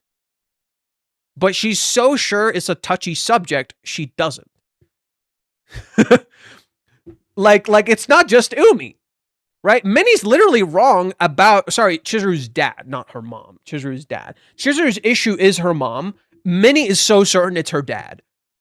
And she doesn't know shit. I'm not even fully aware Minnie knows enough of Umi to say anything, but hey, Chizuru's son Kazuya is far better. I don't know. She's just a Kazuya rooter. She doesn't really like. I don't think she's gonna do that. Minnie can be a bit superficial at times without realizing it. So I could be like, well, Umi's more attractive, but no one will make you more happy than Kazuya. Which is ironically the problem because she's instilled into Chizuru this idea that no one will like that Kazuya will make Chizuru happy, but that's not the issue. Chizuru wants to make him happy. Is Mommy stalking Kazuya like she came out of nowhere? Yeah, Mommy is stalking him, but that's the thing. You don't view Mommy stalking Kazuya as bad because Mommy is looking cute when she's doing it. Therefore, it's okay that she's stalking him, right? Right? It's fine. It's fine. It's not fun. It's just a girl. It's cool. The anime lacks outline width on some scenes in the show, some feelings that gives a sense of flatness to the characters at some point. That's called composition. The anime has significant composition issues because they don't have the staff, the time, or I think they have money. Right, they clearly have a decent amount of money, but they don't have the staff, and they don't have the time. Absolutely not. A lot of it is crunch. The anime is literally getting pumped out within like a year. I think there's significant management issues. Like it's just something you can feel. It feels like there's a lot of management issues. Season 2 is a really good example of this. Season 2, when it was starting, when they announced it, first off, it wasn't planned. And because it wasn't planned, they took an extra year so they can have more time. And yet, if you see season 2, while a lot of the characters are in model, the scenes are like a fucking mess. Right? There is constant issues with the scenes. Like there's tonal whiplash fucking constantly. There is weird music choices. Like season 2, I would argue, is the weakest season, which really sucks. Because I would argue the aspects of season, like the content that's adapted from season 2 is like some of the best parts of the manga, in my opinion. Like I love like it just has a special feeling that can't be replicated in other parts of the manga. The current stuff in the manga is probably some of my favorite too, but I'm just saying like season 2 has some really, really good shit. And I just feel like a lot of it, like unfortunately fell really flat. Because of how they executed it and because of clear issues. And so even with that year, despite COVID, despite everything, they still like had all these problems and that's kind of where it cascaded, you know? Like I think Rent a Girlfriend's anime has significant management issues, like just straight up.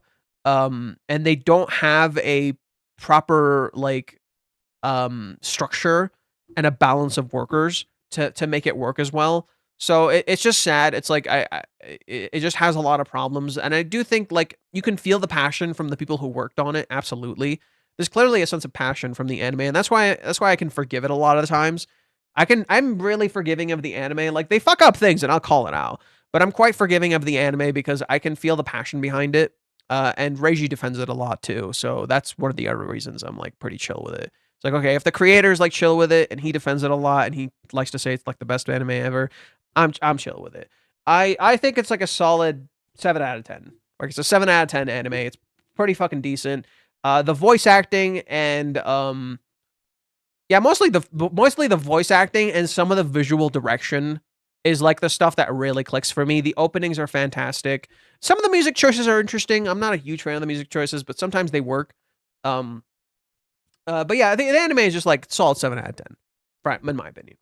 Okay, so let's read what Mute has to say. This is a review of and my thoughts on the episode with satisfaction rating 225. The theme this time is the disconnect between reason and instinct. Fucking shit. Fucking shit. But yeah.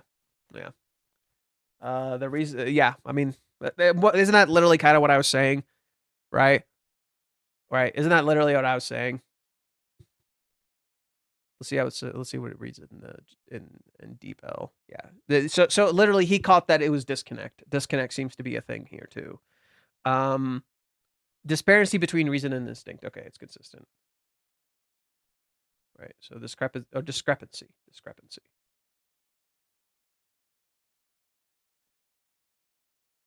Okay. So Mute agrees. What you think in your head and your body's reactions are different, and this can also be said about Chizuru. Yeah. Page 1. In chapter 393, Kazi casually thought, a drive sounds totally cool, doesn't it? This page depicts cars parked illegally, blocking the road, one-way streets, no entry signs for cars, priority lanes for bicycles, pedestrians, and complex traffic signals. In the city center, unlike the countryside, it seems you'll have trouble with the signs and the volumes of traffic. Kazuya did not fucking consider that at all. Like, completely did not think of that. And I think that perfectly reflects how he's dealing with the things around him. He's naively looking at the world around him, right? Because he's not aware of himself, he's looking at the world around him with this, like, sense of naivety where he doesn't know how ill-prepared he is. And I think that really works because, in particular, because Kazuya is entering the adult world. It worked in the movie arc. You know, the movie arc was really interesting because Kazuya seemed a little more aware of himself. And in so turn, he was more aware of the world around him. So while he seemed like he would naively make promises, he kept those promises and he was consistent with that. This is a direct contrast to the movie arc, where now he's literally out of sync with himself, unlike before. And so naturally, he's ill-prepared for the world around him. Whereas in the movie arc, he was a lot more prepared. Right? He seemed like he was not prepared. He was way more prepared. And I think no scene better captures that than when Chizuru goes to his house and he fucking pulls the computer bullshit where, you know, she sits down and she's just like, okay, let's just get through this. And then she's blown away because this dude like knew way more than she could have possibly expected, you know?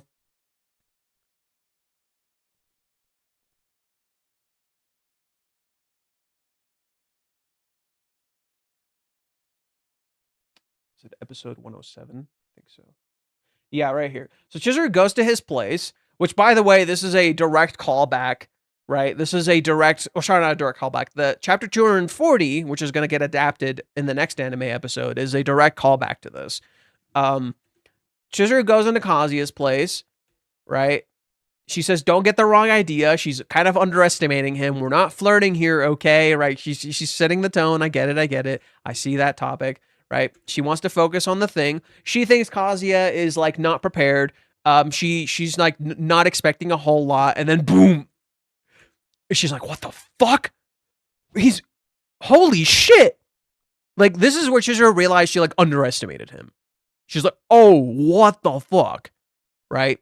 Like she wasn't even trying to. She just didn't expect anything. Right? Like she just didn't know what to expect, and she's blown away. Right? That he's so much more ready than she could have ever prepared, right? And she's blown away at that, and she can't help but stare at him. Right? She's literally amazed. She's like, holy shit, I wasn't ready for that. Holy crap. So I think that's really interesting as a contrast to now, where Kazuya seems willfully underprepared for fucking everything. Right? He's literally like what's the phrase? Like driving by driving by the seat of his pants or something like that. I think that's the phrase. Kazuya's example seems to dwell on the fact that for some people, dealing with maturity on the problem of a cared one is easier than dealing with your own. Well, yes, that's the whole point of the current arc, is that a lot of it is literally coming to terms with yourself. So, no, and I don't mean that in that you need to accept yourself. I think people misunderstand this. People love to say Kazuya and Chizuru just need to accept themselves. That's easier said than done, because do you know yourself? That's Kazuya's problem. He doesn't know who he is. Kazuya's issue is he doesn't know who he is. Chizuru doesn't know what love is. There's a difference. Chizuru knows exactly who she is. She doesn't know what love is. Because of that, she doesn't see herself. Kazuya has no idea who the fuck he is. That's why he's being shaped by everyone around him. That's why everyone around him is seemingly controlling him. Because he doesn't know who he is. He's literally lost his identity. And a huge part of that has to do a lot with him trying to live up to expectations, and then all of that crashing in Hawaiians, and everyone essentially telling him, like, your identity is shit, right? You're a terrible person, right? They made him want to erase himself, only for Chizuru to revive him, if you will. But he's still kind of like he's not there. He's a hollow man. So literally, this to me, visually speaking, is intentional, because Kazuya is literally going back, right? He goes back to his black hairstyle that he had, like it was the original hair he had, right? The brown hair was hair he dyed himself. The black hair is his original hair from when he was younger. So he's literally going back to his origins, right? And in so doing, finding out who he isn't and who he is, right? And going back to the past and literally losing his identity, he's going to start finding out who he is. So I think that's what the story is about. The idea is that the story is about learning who you are, learning who it is that you are, and learning to accept that, right? You have to come to terms, like, you have to accept this is who you are. And I think that's a huge part of Kazuya's journey. And for Chizuru, it's about, like, learning what she doesn't want to be, because she starts to realize what love is, right? Chizuru is trying to become, in some ways, Ruka and Mami, right? Because she thinks Ruka is actually in love, and she's trying to apologize to Mami. Or she doesn't, sorry, Mami is not who she wants to be, but she feels guilty towards Mami because of Mami's words. Ruka is who she wants to be. And she's trying so hard to be that thing, not realizing it's not what she wants to be, right? Whereas Mami is a part of her. Mami is the dark side of her. She has to see for what it is, because Chizuru is just different circumstances, right? She was shaped by her environment. Okay. Let's continue. It seems Kazuya has finally realized the dangers of cars and pedestrians being mixed on the road, and that driving a car is a matter of life and death. Right, so that's a big thing, right? He's starting to realize how fucking scary that is. The training car depicts on page 2 was supposed to be a Mazda 2 sedan, but the third panel is an SUV, and in the fifth panel it looks like a Nissan Tina. But let's not worry about the details. Oh, Reishi, what the fuck do you do? Oh, Reishi, what the fuck do you do? Oh, so okay. Okay. Oh wow, it does look kind of. Well, this is not the same car. I think this is the car he's driving. Oh, wow, it is changing actually. Wait, what the fuck? It is changing. What the fuck? Wait, it does look different. I just realized Kazuya is in car 17. Interesting. 17. Why 17? Well, 7 is in Mommy's name, so this was alluding to Mommy showing up. So there's that. July 11th, so that could be another part of it. 1717. So July 11th, that could be another part of it. 17. Why 17? I wonder how 17 can be read in Japanese. Sometimes there's like little hidden meanings like that. Okay. The phrase initial load is written as initial stress. The reason they added the initial instead of just saying the stress is intense is to let the readers understand, as Kazuya says, that it'll be fine once you get used to driving, and to avoid criticism like it's dangerous for a beginner like him to go on a driving date with Chizuru.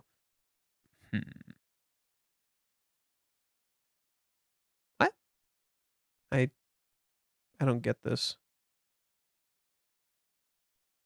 I understand the first one, which is like it'll be fine once you get used to driving. Right? And it's a misunderstanding of the situation. But I don't know about to avoid criticism like it's dangerous for a beginner like him to go on driving dates with Chizuru. If anything, it's highlighting those dangers. So I don't know about that. Kazuya believes he has no way to resist Ruka. His rejection of Ruka is not because he dislikes her, as evidenced by the numerous scenes in the past in which he fantasizes about having sex with her, but rather because of guilt and a sense of morality towards Chizuru. The only way he can resist Ruka's temptations is to physically distance himself from her. Okay. But that's not working. But that's not working. So I don't agree on that front. That's not working. Professor Tokaguchi also appeared in episode 52. Despite being the director who stole the lead role from Shiori in what was a rigged competition, Chizuru takes the cat acting positively, finding it enjoyable and a new way to expand on acting. Right? So this is really interesting, right? This part is really fucking interesting because so this person that Chizuru is acting for right now, she this is the same dude that Chizuru wanted to act for last time. Like he was scouting last time, and she found out it was rigged. And now Chizuru is acting for this guy, and it's a fascinating thing because I'm like, where's Reichi gonna go with this, right? It's like maybe it's gonna become this kind of thing where is this really who you want to act for? Like this dude who, you know, played a rigged system and didn't pick you not because of skill but because of looks, right? And then if you look at the guy himself, he's dressed like really flashy, right? He's dressed in a really flashy way, right? So let's look at this dude right here. Look at how he's dressed. Look at all these stars and look at how he's dressed. He's like all flashy and shit. So it's kind of weird. I think that's a really interesting thing where Chizuru wants to act for this guy, but I'm wondering if Reishi's going to do you really want to act for this guy? Maybe it'll be like, okay, expanding your horizons in a different way. Maybe the dude will act as a contrast to Chizuru. There's an interesting element to this guy. I don't know if I mentioned it prior. Can you guys hear that? I feel like you can probably hear that. There's vacuuming in the background. Okay. Episode 1, season 2, right? I started the manga around chapter 215, sorry. Yeah, I think so.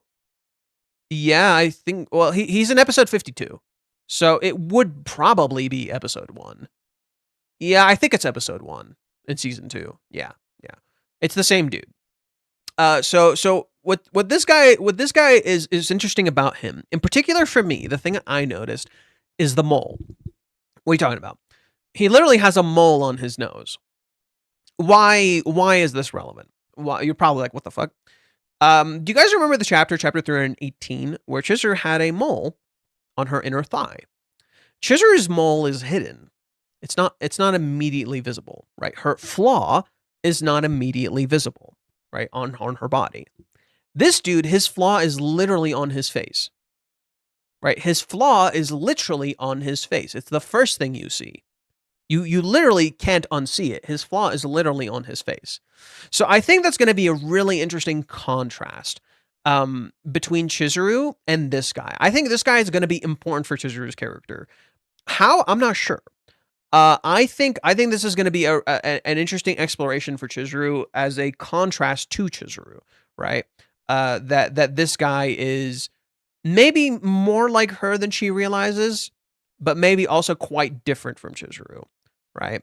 That he's quite flawed in his own way. Maybe Chizuru is viewing him through the lens of an amazing director. Maybe he has flaws and he's not so amazing.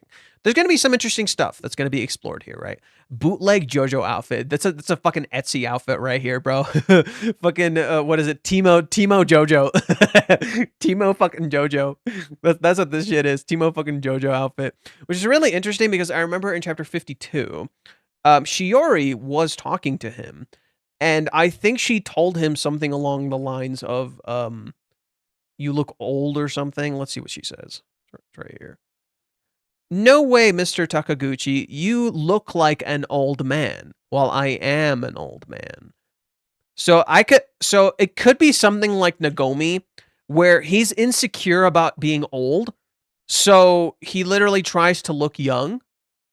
Let's see the official translations. Let me pull up the official translations.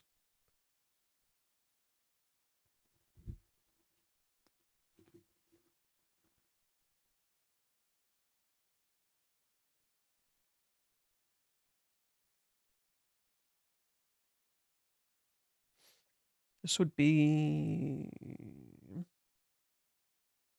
Oh man, is this like volume 7? Yeah, it is. I was right. Volume 7. Mr. Sakaguchi, you're like some old codger. Okay, so just old codger? I've never heard that term. What's a codger?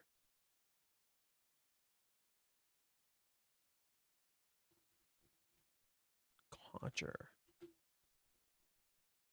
is an informal, sometimes derogatory, but often endearing term for an elderly man, especially one who is eccentric, quirky, or set in his ways. Oh, wow. It was being foreshadowed as early as then? Huh. An old man who's set in his ways, but he's quirky and weird, right? And as you can see, he had a mole on his nose, right? The role's been decided. I think she's the sponsor's niece. They've known each other since she was in grade school. Wow, the whole thing was fixed. That's so unfair. Which is really interesting because when Umi shows up, right? When Umi shows up, Shiori is exhausted and she can't play, and Chizuru takes her place. Holy shit! Oh, Reiji was telling us from the get-go. That's so good. Oh, that's so good. It's not that Umi chose her. Umi is a parallel to the director. It's not that Umi chose her. Umi is a parallel to the director. Oh, we got some new context to certain things. Holy fuck. Oh, we got some interesting new context to certain things. Holy fuck. Bear with me, fellas. Oh, shit. This is so interesting. Okay, 394. Chizuru goes to the soccer game.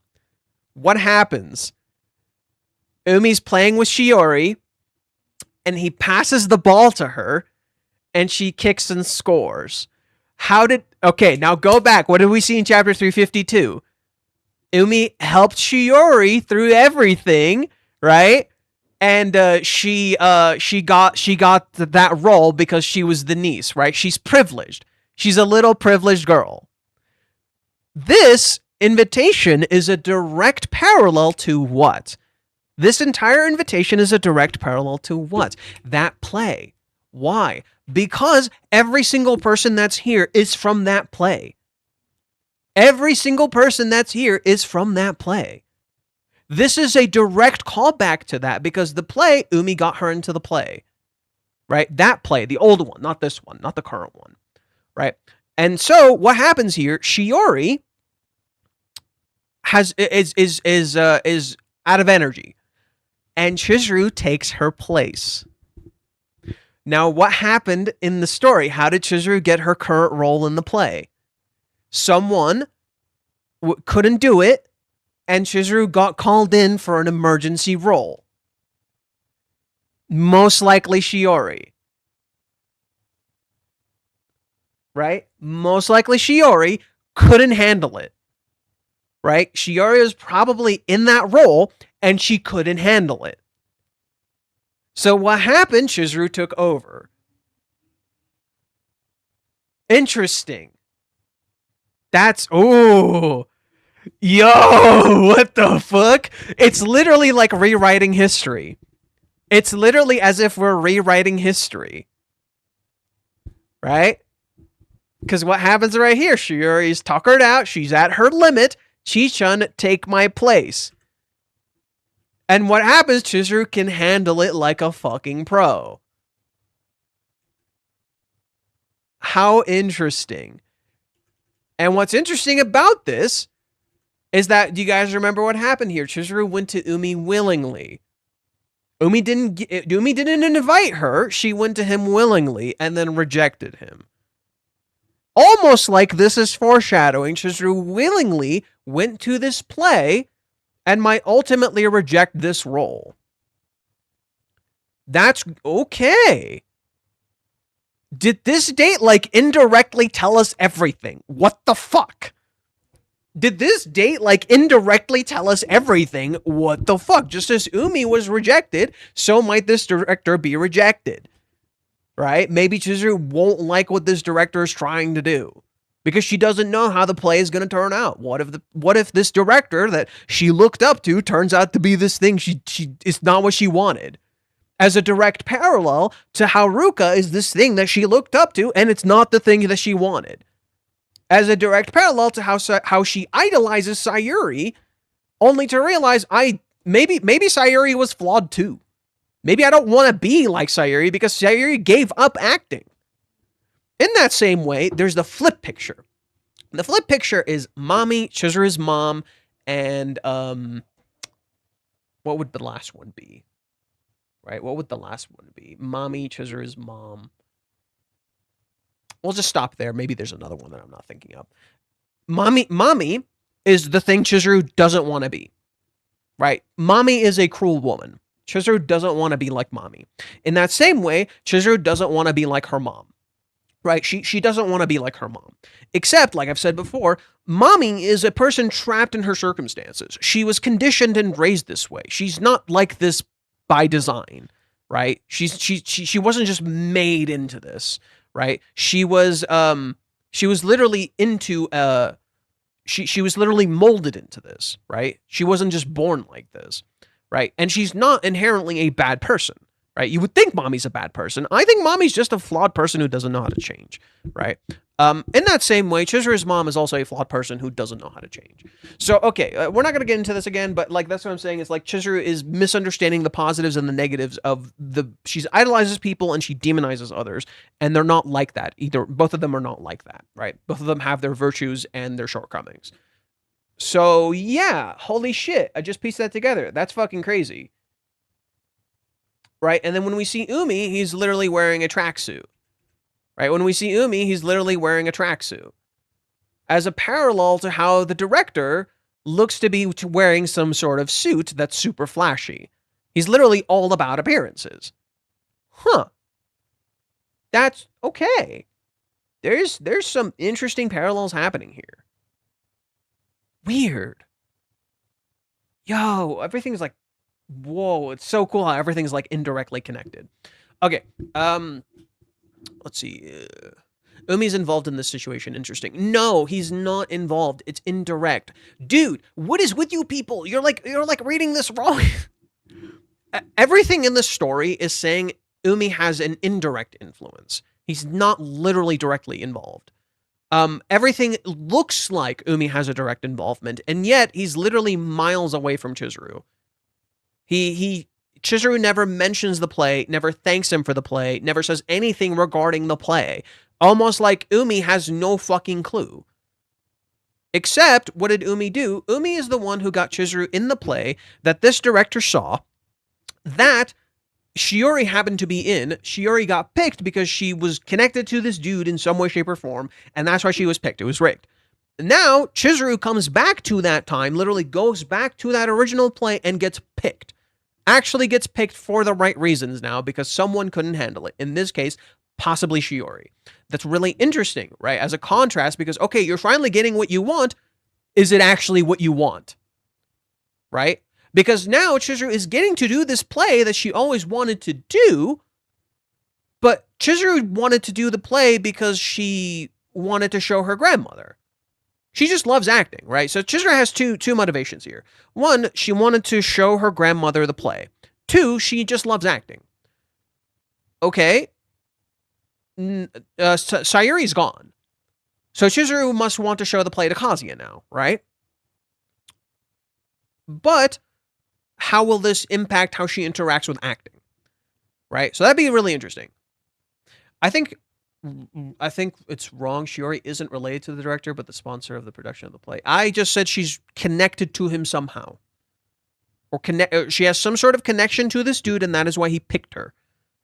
I don't know if she's the niece or the sponsor or fucking whatever. She's connected to this dude somehow, and that's why he picked her. He didn't pick her because she was skilled. He picked her because of bias. That's all I'm saying. I don't know the reasoning. Maybe she's... What did it say? Here, let's see what it said in the official translations. In the official translations, it says, she is the sponsor's niece.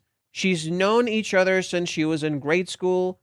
This was fixed. That's so unfair. Is that... And that's the official translations. She's the sponsor's niece. So she's not connected to the dude. She's the niece of someone who this dude is connected to some reason, and thus this happens, right? So there we go. So they have some sort of connection, right? She is the niece of the sponsor, and the sponsor is connected to this dude somehow, so this dude would naturally pick her. He picked her because of bias, not because he actually wanted to. Okay? So Chizuru is going to ditch play before July 11th. It's possible. I don't know, but it's possible, right? This seems to be the inverse of the Umi situation, where, like Umi, she went there willingly, right? So Chizuru, like, was invited. Or sorry, it would be inverse, right? Because Umi invited Chizuru all the way back in chapter 30.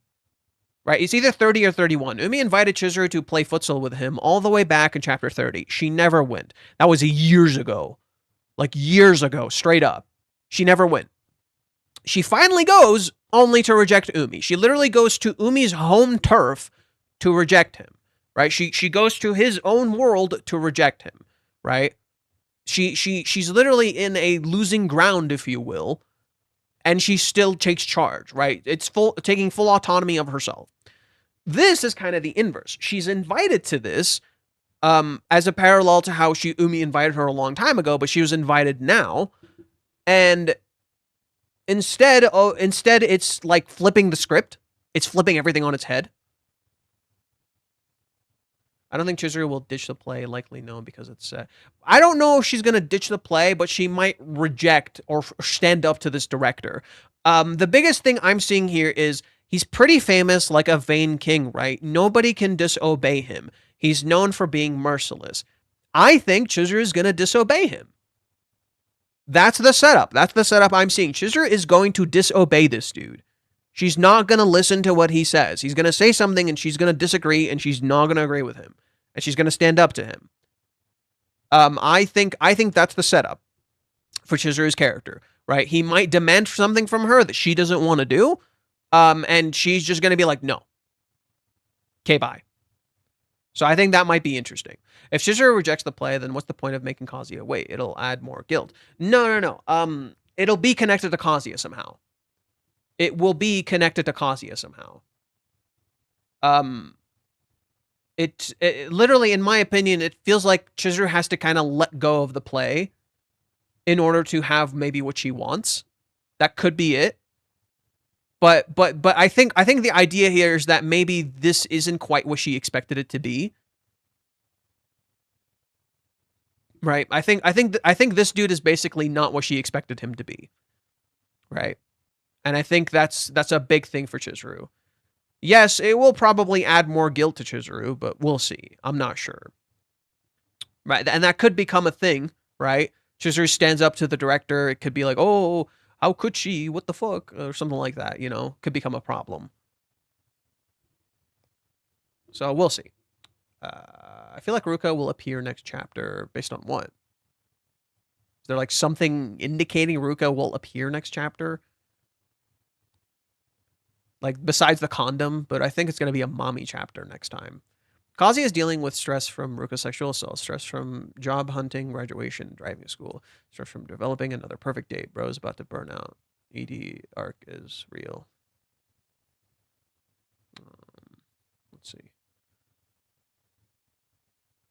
Kazuya is Reiji's favorite character, so it's standard he gets treated like that. Like he's Isayama treats Reiner. Isn't Ruka more like Chizuru's mom? Okay. I think Wiz, you like love to use that Reiji treats Kazuya like garbage. No, he's if anything, I think he's really paying a lot of respect to Kazuya's pain in depicting it so thoroughly. And you're just so busy being upset that, like, oh, Kazuya's treated like shit. I don't know. I just never liked how you approached how Reiji deals with Kazuya. Isn't Ruka more like Chizuru's mom? In some regard. In some regard. But I would argue Chizuru probably... But Chizuru doesn't know that. In some regard, yeah. But Chizuru doesn't know that.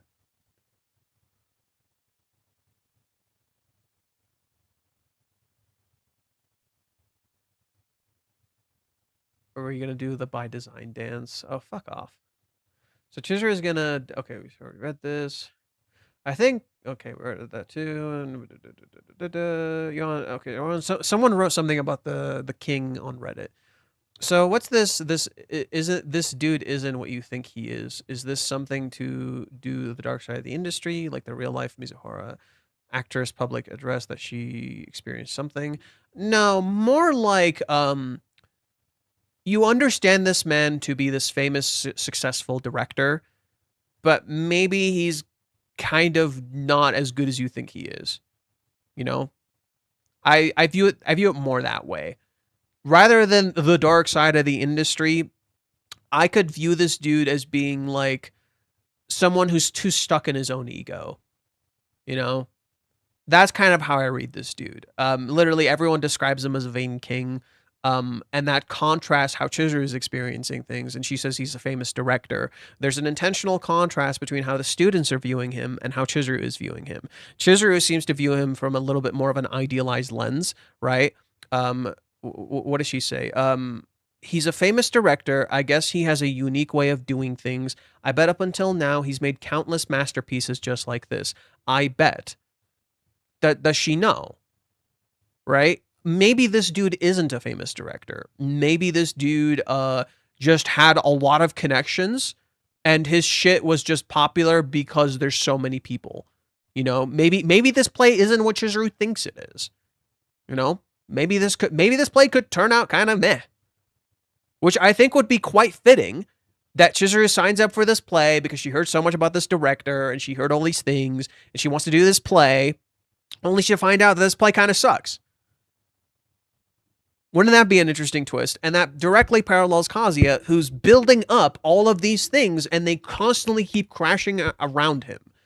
So I think this play, not being what Chizuru thinks it is, and her just kind of being disappointed and be like, what the fuck, right?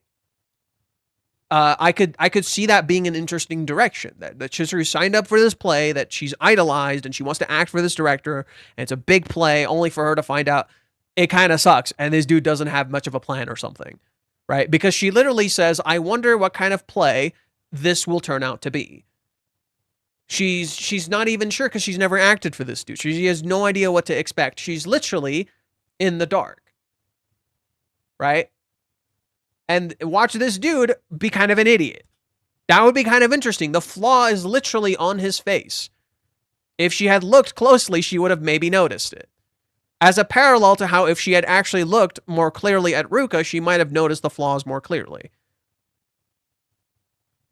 Hi, Johan. I wanted to ask if Chizuru sells her home, will she technically lose the cats because they aren't technically and legally hers? Yeah, I guess she would. Well, she never owned them. It's just one cat. It's just Peter. And he is literally a cat that just kind of lives in that neighborhood. It's in many ways less about Peter and more about like losing this connection. I think Chizuru has made kind of a mistake, in my opinion, in selling the family home. She thinks she needs to move on. She thinks she needs to change, right? I think she needs to accept her family home. I think she shouldn't let it go. And I think that's something she's going to maybe realize, you know?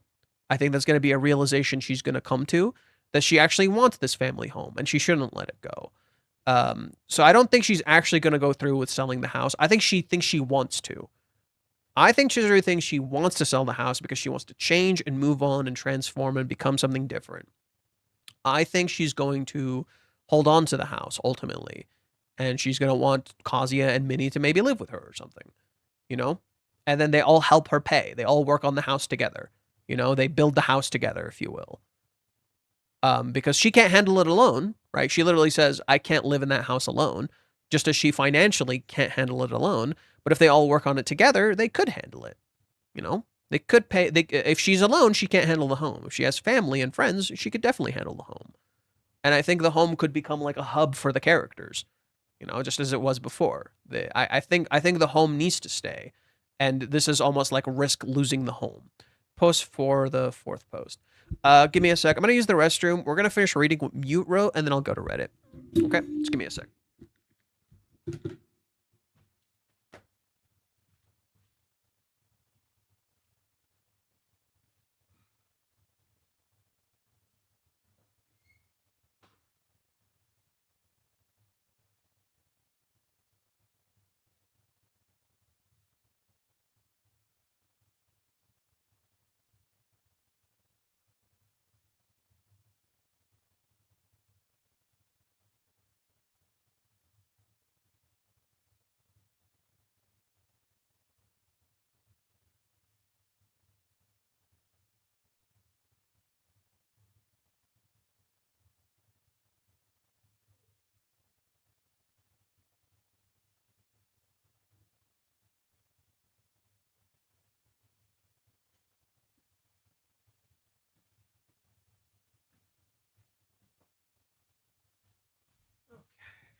Where were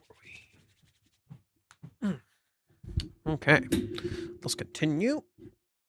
Kazuya believes he has no way to resist Ruka. Okay, distance himself. I disagreed with that. So I think a lot of people seem to think like Kazuya's approach of avoiding Ruka is the right decision. That's wrong. Dude, avoiding the problems does not fucking solve it. It makes it worse. Kazuya's mistake with Ruka is that he's avoiding her. He can't keep. He's avoiding her doesn't work. Right. That chapter, literally, like the whole point of that chapter is that it showed avoiding Ruka does not fucking work. It's not going to work. It literally, the same thing almost happened, right? That was the whole point of that scene, is that avoiding the problem, it does not solve it. It's only going to get worse. And he almost got wrecked, right? Kazuya almost got riggedy wrecked. So avoiding her does not work. That is kind of what that chapter highlighted. And in just a narrative sense, there's more to the chapter. Like, I think there's a lot of elements where it's like, on a narrative sense, on the surface level, it highlighted that particular issue. But then when you delve into the chapter, there's more into it. Let's continue. Professor Togakushi also appeared in episode 52. Despite being the director who stole the lead role and gave it to Shiori, and it was a rigged competition, Chizuru takes the cat acting positively, finding it enjoyable and a new way of expanding on acting. Right? She doesn't hold a grudge, but I think that's really fascinating because she should look at things a little bit differently. Like, is this the guy you really want to act with? Right? Is this the guy you really want to act for? Right? Chizuru specifically says to Minnie, I really wanted to act for this director. All right, so this is going to be that exploration of Chizuru. Do you really want to act for this guy? He seems like he kind of sucks, right? If he was going to be so superficial as to pick because of a sponsor, do you really want to act for this dude, right? And I think that's going to be the idea for me. That's how I interpret it. Do you really want to act for this person if he was this superficial at first, right?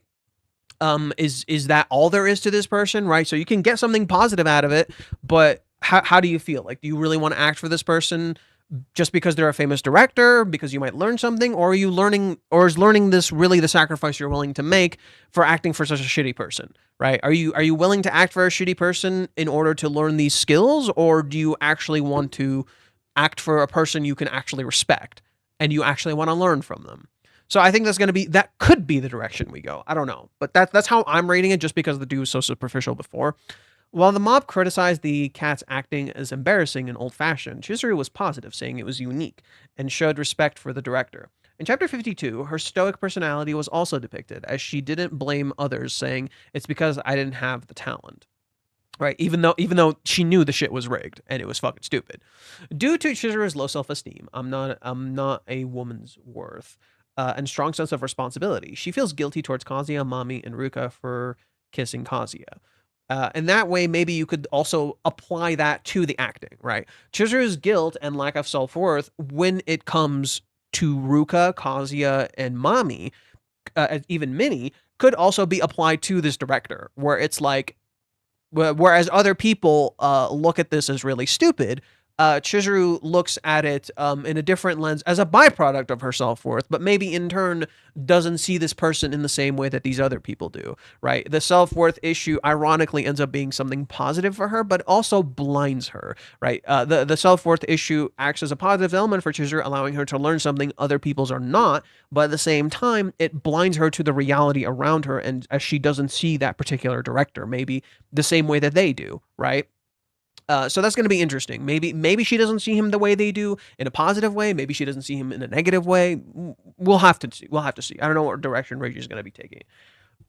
There's this personality is also the reason why Chizuru cannot take the next step in her relationship with Kazuya. It's not simply a personality issue. It's guilt, right? It's guilt as well as low self-esteem. And that self-esteem stems from the guilt. There's layered aspect to it, you know. This is the main part of the chapter. Chizuru feels guilty towards Kazuya and is always burdened by the fact that she's only receiving and never giving anything in return. But when she thinks of Kazuya, her heart races. She thinks that liking Kazuya, feeling her heart race, and wanting him to see her play are all selfish of her. So she apologizes to Kazuya, saying, "I'm sorry for making my heart race, for making your heart race, and I'm sorry for falling in love with you."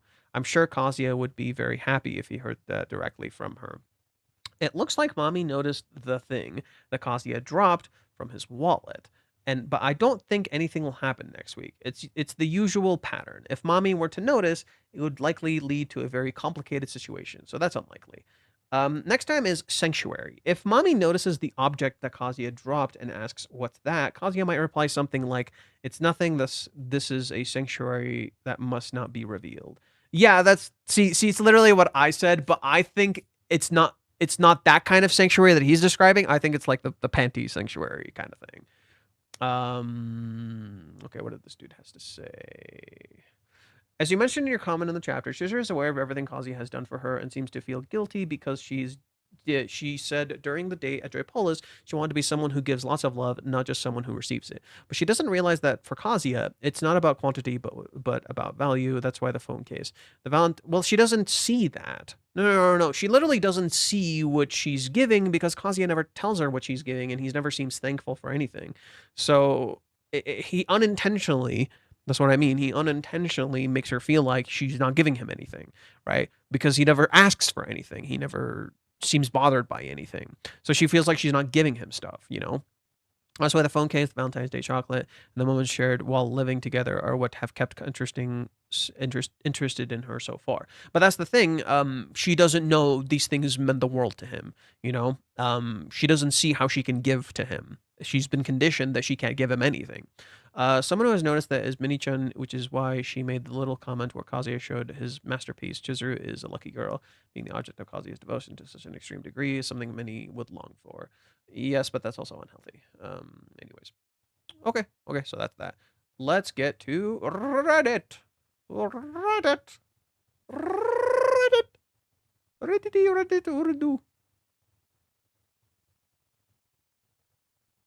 Is rag an escapist work? It's anything but. It's literally anything but. I'm sorry. It's straight up anything but. If you think Rent a Girlfriend is an escapist work, brother, it's literally anything but. It is literally criticizing escapism. Rent a Girlfriend's entire thing is literally criticizing escapism. It's literally actively calling out every aspect of escapism. Like in every form of its writing, like layers and layers and layers. Literally, the whole point of the current narrative, Ruka is trapped in her own little fantasy world, and she's literally sexually assaulting Kazuya and can't tell she's doing this. Kazuya is trapped in his own fantasy world, busy trying to look forward to the date with Chizuru, but not actually talking or interacting with Chizuru or caring for her the way he says he is, right? Or the way that he says he wants to. Mommy is trapped in her own escapism world too. Mommy is literally stuck in her own little world where everything is fine and she's privileged and there's no fucking problems going on. And yet she's fucking unhappy. There's literally nothing going on in her life. Her life fucking sucks. She's literally not escaping her horrible, abusive parents. She's literally stuck with them. She's not addressing any of these issues. Right? Then you have Chizuru, who's kind of like an inversion of these characters, where she's trying to live in the real world, but then constantly feels like she's not doing enough. Right? She constantly thinks she's a failure. She's literally trapped in reality. She's trapped in a horrible reality where there is no magic, no beauty, no nothing, right? And the only time she feels like she's not that way is with Kazuya, but he's fucking gone. So she's literally stuck in a horrible reality. It's almost like the story is literally anti-escapism, right? The story is literally calling out escapism. In fact, Reiji literally said this, right? I've said this many times before. Here, we'll pull up volume 5, where Reiji literally reads the thing. I'll read it as many times as I have to, especially since we have a new person here. So I'll read this volume thing where Reiji writes, now, these translations are a little goofy, but there's an important aspect to them. So I thought I could reveal some secrets behind the production of this manga, but there's not much secret to it. I heard about a rental girlfriends. It sounded really neat, and I thought I could make a manga out of it, so I did. For Chizuru Mizuhara, all I'm doing is drawing my idea of the ideal woman. Sexy, strong, gentle, sexy again, and trying to live with reality. Basically, I like sexy girls who have the idealist traits and let their emotions get the best of them. Also, girls who get angry. This is important. It'll show up on the test. As you all know, the main hero, me, is an indecisive piece of trash, i.e. me. An example of how someone can be spoiled in every possible way, i.e. me, but seeing even trash, me, like that, be supported and not abandoned. Isn't that wonderful? Really, with an oaf like me, you should just smile and say, oh, right, ha ha ha, and just leave. But look at Chizuru. She yells at you like, you're wrong, you can't do that. If that's not natural kindness, then what is?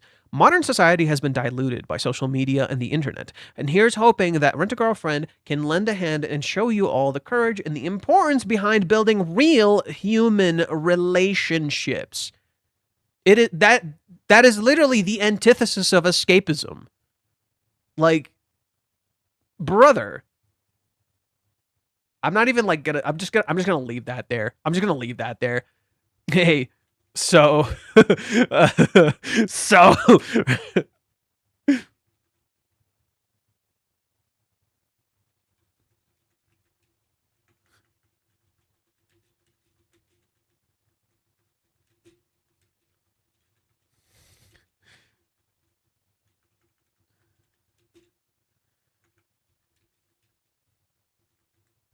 can I post that? Hopefully, I can post that.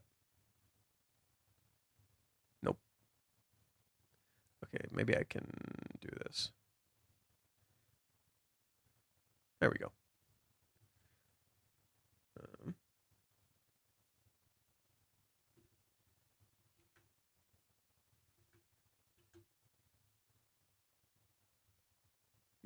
Merge icons. Sort by name. Whoop.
As being about.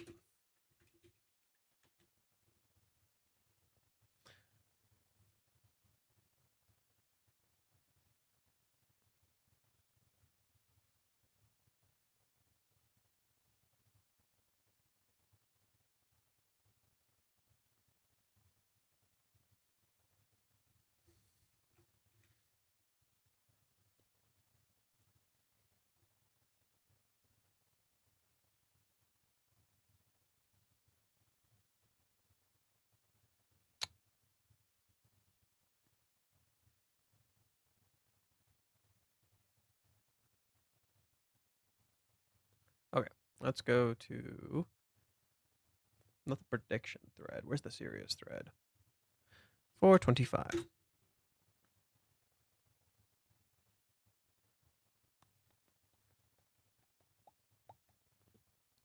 Where's the serious thread?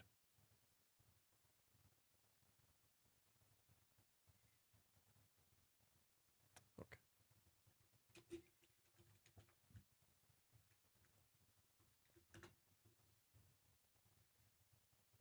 There we go.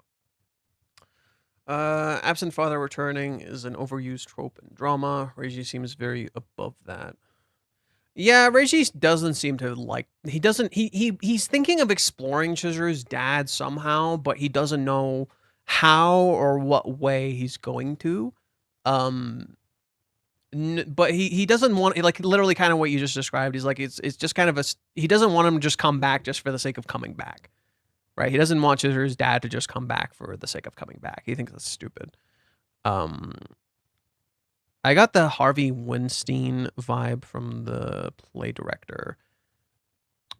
I actually don't know anything about this person. I'm sorry. The name sounds very familiar, but I don't know very much.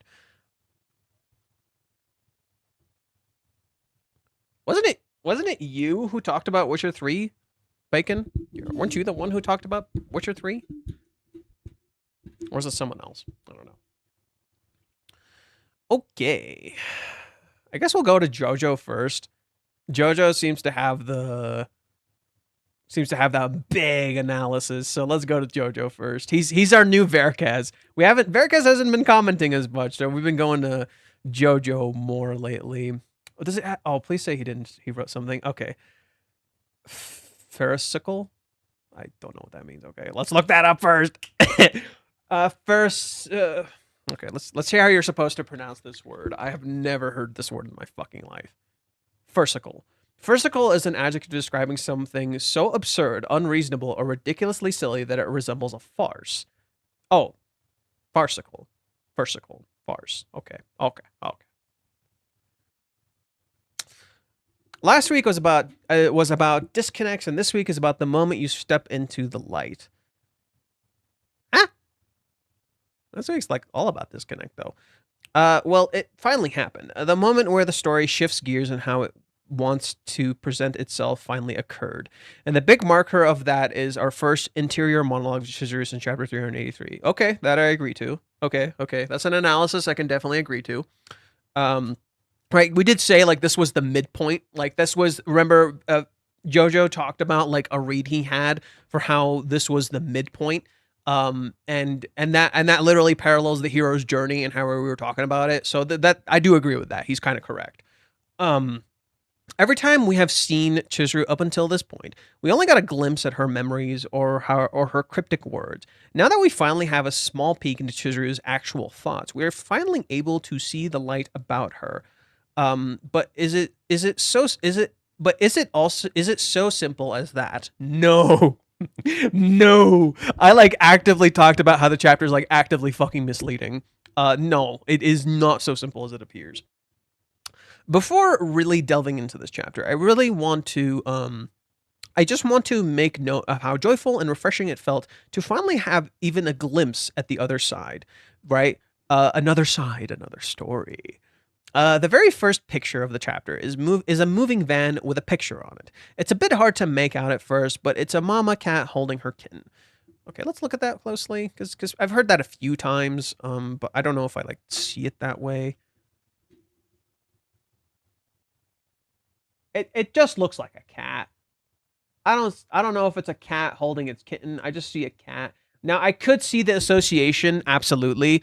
The reason I could definitely see this association is because you have this sign of a parent walking their child, and then you have a parent walking their child again. So I could definitely see why that would be the association.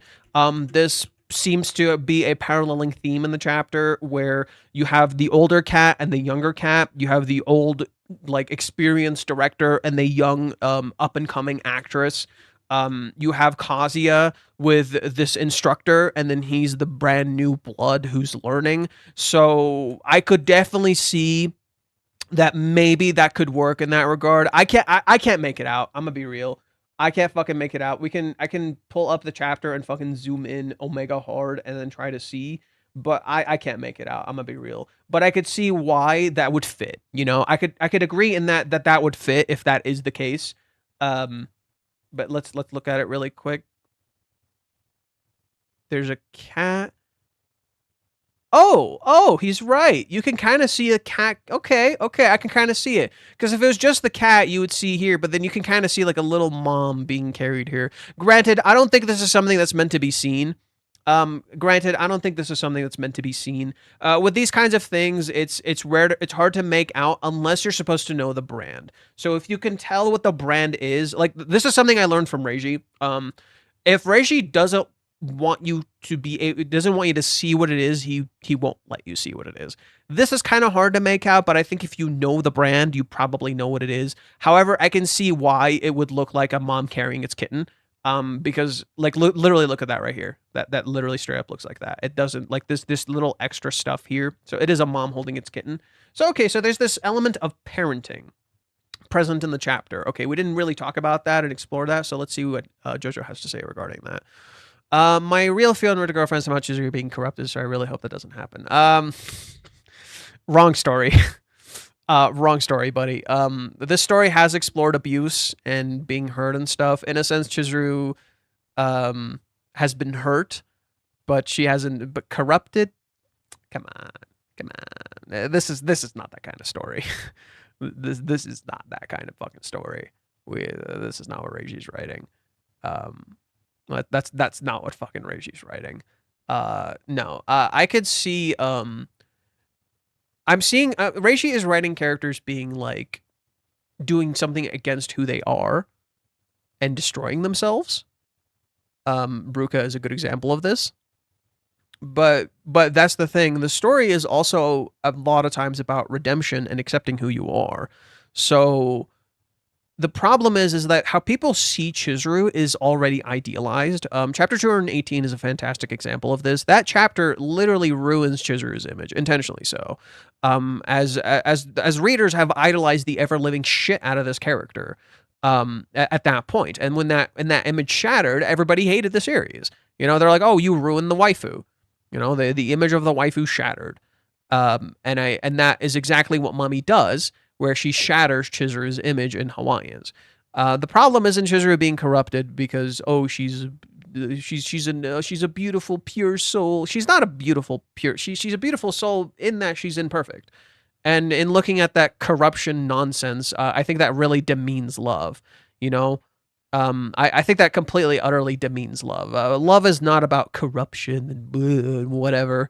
That's not really what love is.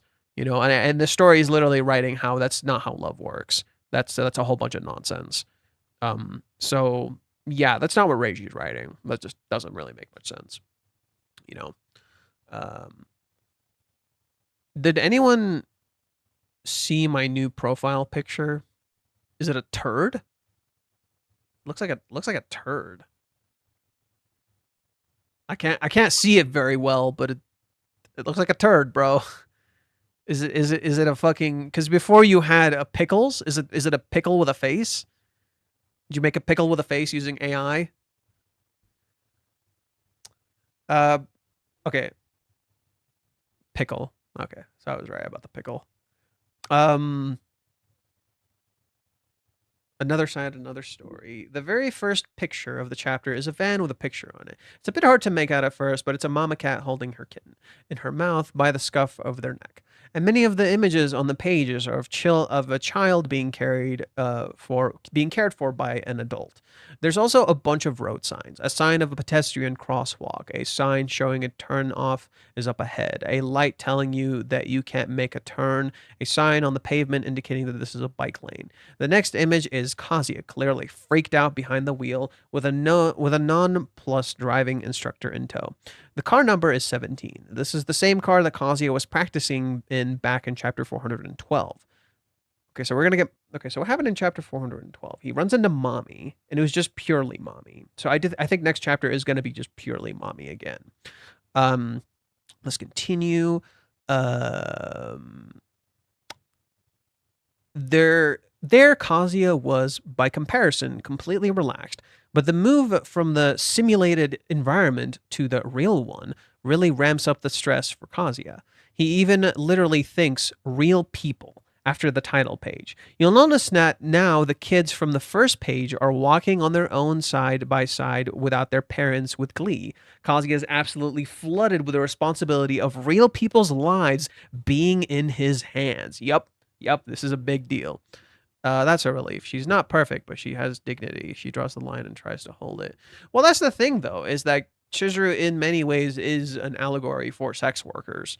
Like, abso-fucking-lutely. And I think a lot of people, like, when they think sex workers, they already think, like, they're broken, corrupted, and stuff like that, and all that bullshit. But, yeah, Chizuru, ironically, despite working a job that people would associate with, being demeaning and all these things, actually has a lot of dignity and is very, like, in control of herself and makes real choices. But she's also willing to get down and dirty if she needs to. If she needs to do it, she's gonna do it. And I think that's what people misunderstand about her character, is that Chizuru is a character that respects herself and respects other people, but she doesn't look down on anything. So she's willing to, like, do things others would think are stupid or embarrassing or humiliating. So I think that's the thing people misunderstand about Chizuru's character. Let's continue.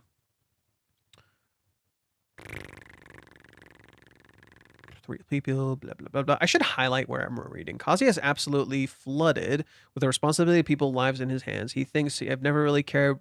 He even thinks, I never really cared when I was a pedestrian, which is exactly like the two kids in the crosswalk, blissfully unaware of how precarious a simple walk across the road truly is, and that the rules that should tell the bicycle, right? So literally, you don't know how you could lose your life at any fucking moment. You don't realize how lucky you have it. And I think that's a big thing the story is doing right now, is, like, the characters don't realize how lucky they were before that nothing happened. In particular, the 3 months. We're literally rewriting the 3 months, and we don't realize it. Chizuru doesn't realize how lucky she was that nothing happened. Kazuya doesn't realize how lucky he was that nothing happened while they were separated and not fucking interacting with each other and completely alone. This is flipping that on its head. Kazuya now is separated from Chizuru, and Kazuya is going through hell, right? In contrast, we're starting to see a little bit more of Chizuru, and she's completely alone, right? She's dealing with a lot of problems on her own. Kazuya doesn't realize how much she's going through, and she doesn't realize how much he's going through. And both of them are starting to realize how lucky they had it, right? That nothing fucking happened, right? That they were okay. And that directly parallels Mami and Ruka. How Ruka was just lucky that nothing fucking happened with Kazuya, right? That he didn't hate her, that she got to get away with all this stuff and never get into trouble. Mami doesn't realize how privileged she is, that she has all this money and stuff, and she can just sit on her ass and do nothing. Yeah, you have abusive parents. Let's not get that wrong. Doesn't change the fact that you are beyond fucking privileged and rich, right? That you literally never have to worry about getting a fucking job because you're so goddamn rich, right? Because your life is decided for you. You're privileged as fuck. This is so much of the story right now is about realizing what you had and how you took it for granted. And the 3 months is very much that, right? The 3 months for Kazuya, he doesn't realize how he took it for granted, right? That he had these 3 months where he was doing nothing, and things could have happened with Chizuru, and nothing happened. He got lucky, right? Nothing happened with Chizuru. Nothing happened to her. She didn't get in trouble. Nothing was going on. In that same way, Chizuru was so busy being trapped in her feelings that, she got lucky that Kazuya still had feelings for her, and she knows she was lucky. I think that's maybe the difference, is that Chizuru knows how she's lucky in certain aspects, that Kazuya still has feelings for her. She doesn't know how she was lucky in that nothing happened to Kazuya, right? That he wasn't maybe hurt, in particular with Ruka, right? She was lucky that Ruka didn't do anything, right, in that time. Right now, Ruka is doing something, and she doesn't know. Right? She's so busy being lucky that he still has feelings for her, she doesn't realize that she's lucky in that he's not getting hurt. And contrast, Kazuya is the same way. He doesn't realize, like, how he held a lot of responsibility, and he didn't realize that. So I think that's a big thing that's being written into the story right now. Shit, I lost my place again. Blissfully unaware of the precarious, simple walk across the road truly is, and that and the rules that should tell the bicyclists which lane is their run, right? So people are so busy like, oh, Chizuru doesn't realize what she has. Chizuru actually realizes what she has with Kazuya. What she doesn't realize is how Kazuya could get hurt in that time, right? In her not being around, right? In that relationship with Ruka, right? So she thinks Ruka is a good girl. She doesn't think Ruka could possibly do something terrible, and what's going on, right? So she knows she's lucky with Kazi keeping her feelings. She doesn't know how she's lucky that nothing happened. In that same way, Kazuya thinks he's lucky that he got to spend time with Chizuru, not that he's lucky that something might happen to her, and he's not even considering that. So I think that's what the story is setting up. This idea that, oh, you're getting fucking lucky, and you don't know how lucky you are, right? That you get to be alive, and your life doesn't just blip out of fucking existence just like that, right? People don't realize how your life can just blip out of fucking existence just like that, and in you not living, you're wasting your time. And I think I literally said that. That's how I read chapter 390. When we first read 390, it was literally like how the way I read it was: are you okay wasting your time? Are you okay not doing things? Are you okay just kind of not really living life, not really doing things because it could just disappear just like that? And I think that's basically what's going to happen is like these characters, including Kazuya, not just Chizuru, but Kazuya in particular, I think, is going to come to the realization of how he could just lose Chizuru just like that. And that's more of a reason of why he needs to just take action. In contrast, Chizuru is going to come to the realization that Kazuya could get hurt, especially now that he's driving on the road, and it's going to remind her directly of her grandpa. And she's going to have fucking flashbacks, dude. She's going to freak the fuck out, right? So not only will Chizuru freak out about Kazuya's life now that he's a driver, she's going to freak out over the fact that he was being fucking assaulted by Ruka and she didn't fucking know. In contrast, Kazuya is going to realize how, he's talking about protecting Chizuru and he's not there for her. And he doesn't know what could happen to her. Anything could happen to her. She could literally just die. He would never fucking know, right? Because he doesn't fucking talk to her, right? He doesn't communicate to her. He doesn't fucking talk to her. She could literally just blip out of fucking existence and boom, that's it. He was so busy about her catching feelings for him that he didn't consider her. Okay, sorry, let's continue. The rules that should tell the bicyclist which lane is theirs runs into the problem that the road diet, a term for how you section off parts of the road, makes space for the cyclists, but the reality is that the parked cars tend to block the path, so cyclists tend to weave in and out of the car lanes for their own safety. Cyclists are a fucking nightmare, dude. Cyclists are a goddamn fucking nightmare, dude. It's horrible, especially in the city. The city is like 10 times worse. Like, I think if you live in like an urban area, it's like not so, it still sucks, but it's not like so horrendous. In the city, it's actually fucking horrendous. It's genuinely terrible to deal with cyclists, and I'm so glad that was depicted. I'm like, you understand. And so the rules of the road are not as important as the lives of the people who use the road in the first place, right? Exactly. Yeah. Where you're literally having those lives in your hands, and you have to realize how much power you have. This is also fitting for Kazuya because he literally doesn't realize the kind of power that he has, right? I think that's super important for Kazuya to realize. He doesn't realize how much power he actually has.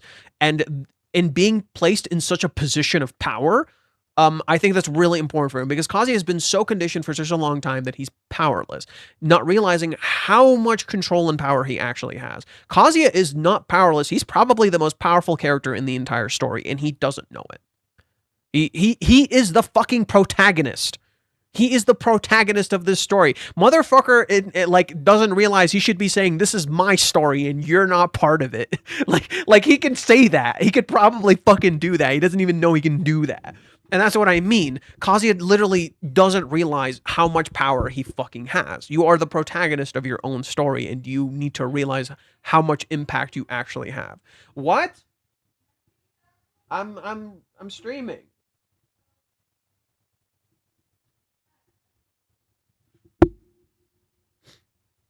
شنو ستريدين انت تروحين تاكلين اجي وياك؟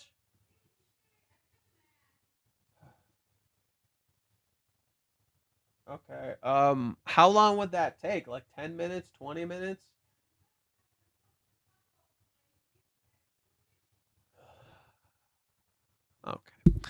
Okay, gang, give me like 10, 20 minutes just to go grab food with my mom. She wants to go get food outside.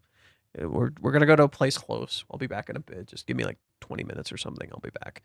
The feelings will probably be the diminished slowly before July 11th. Anyways, so yeah, I'm just gonna put us on. Be back soon with Minnie. I'll be back shortly, gang. Just gonna go grab food with my mom, and I'll be back. See you guys in a bit. Take care.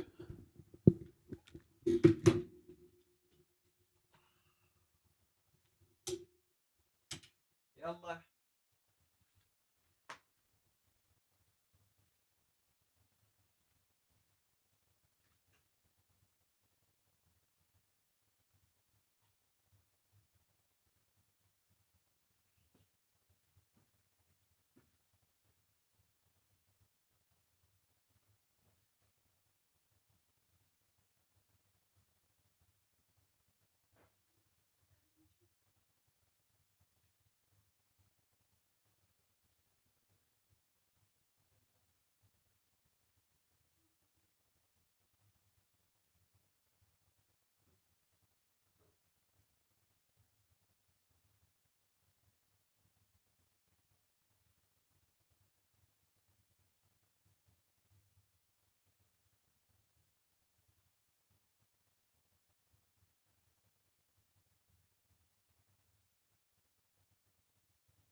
Oops.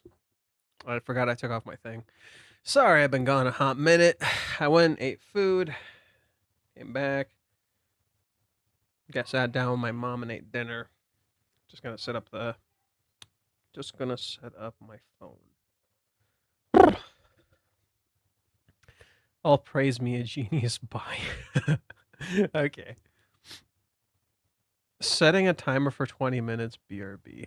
Yeah, I might. Maybe I should do that in the future. Just set my own timer. Okay.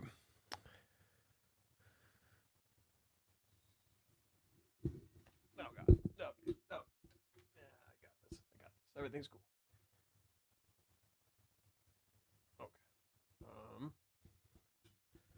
Okay. Fate returned from Narnia. You're not even wrong. You're not even wrong.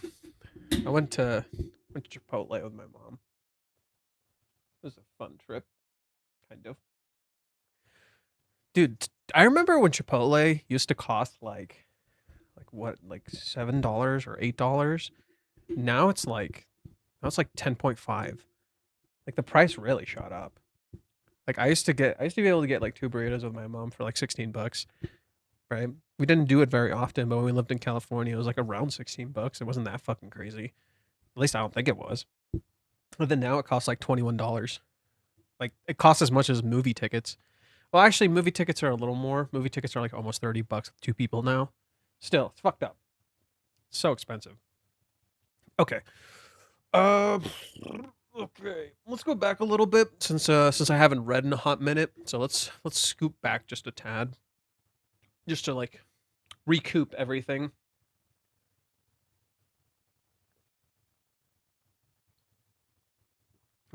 And then I probably only have about an hour left. Tomorrow I gotta get up at like 4 in the morning, so I can probably only stream for another hour.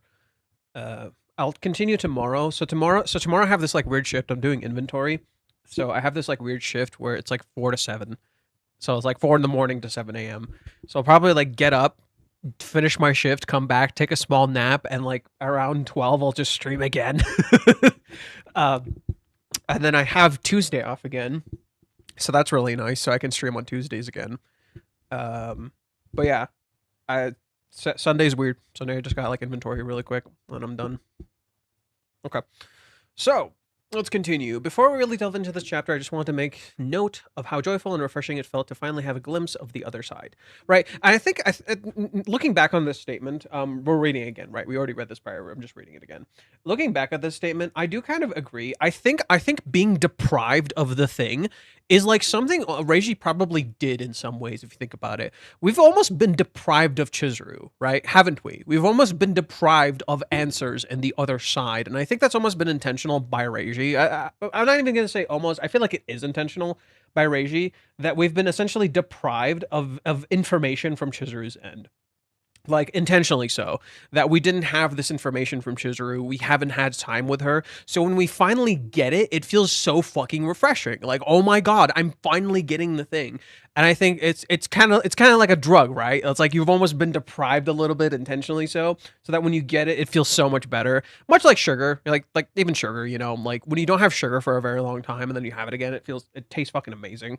So like I think this is a very good example of that, where because we haven't had that much time with Chizuru, we come back now and it feels so much better. The very first picture of the chapter is a moving van picture. It's very hard to make out the first, but it's a mama cat holding her kitten in her mouth about the scruff of their neck, and many of the images on the page are of a child being cared for by an adult. This is a bunch of road signs, yeah, and I think that's going to apply not just to, I think that's going to apply with Kazuya and Chizuru. But let's continue. And many of the images are a sign of the pedestrian crosswalk, a sign showing a turnoff up ahead, a light telling you that you can make a right turn, and a sign on the pavement indicating that this is a bike lane. The next page is Kazuya clearly freaked out behind the wheel with non-plussed driving instructor in tow. The car's number is 17. This is the same exact car Kazuya was practicing in chapter 412. There, Kazuya was, by comparison, completely relaxed, but the move from the simulated environment to the real one really ramps up the stress for Kazuya. He even literally thinks real people. After the title page, you'll notice that how the kids from the first page are walking on their own, side by side. Fuck, I need tissues. All right, I need a tissue.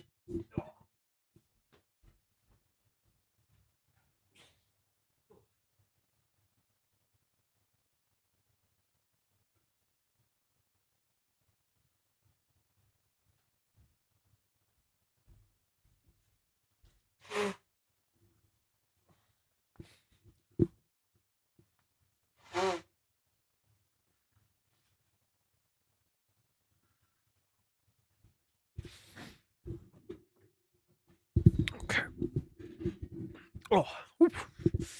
Every time I like eat hot stuff, it always like reaches my nose and it starts getting a runny nose. Okay. Uh, real people. You'll notice that now the kids at the first page are walking on their own side by side without their parents and glee. Kazuya is absolutely flooded with the responsibility of real people's lives being in his hands.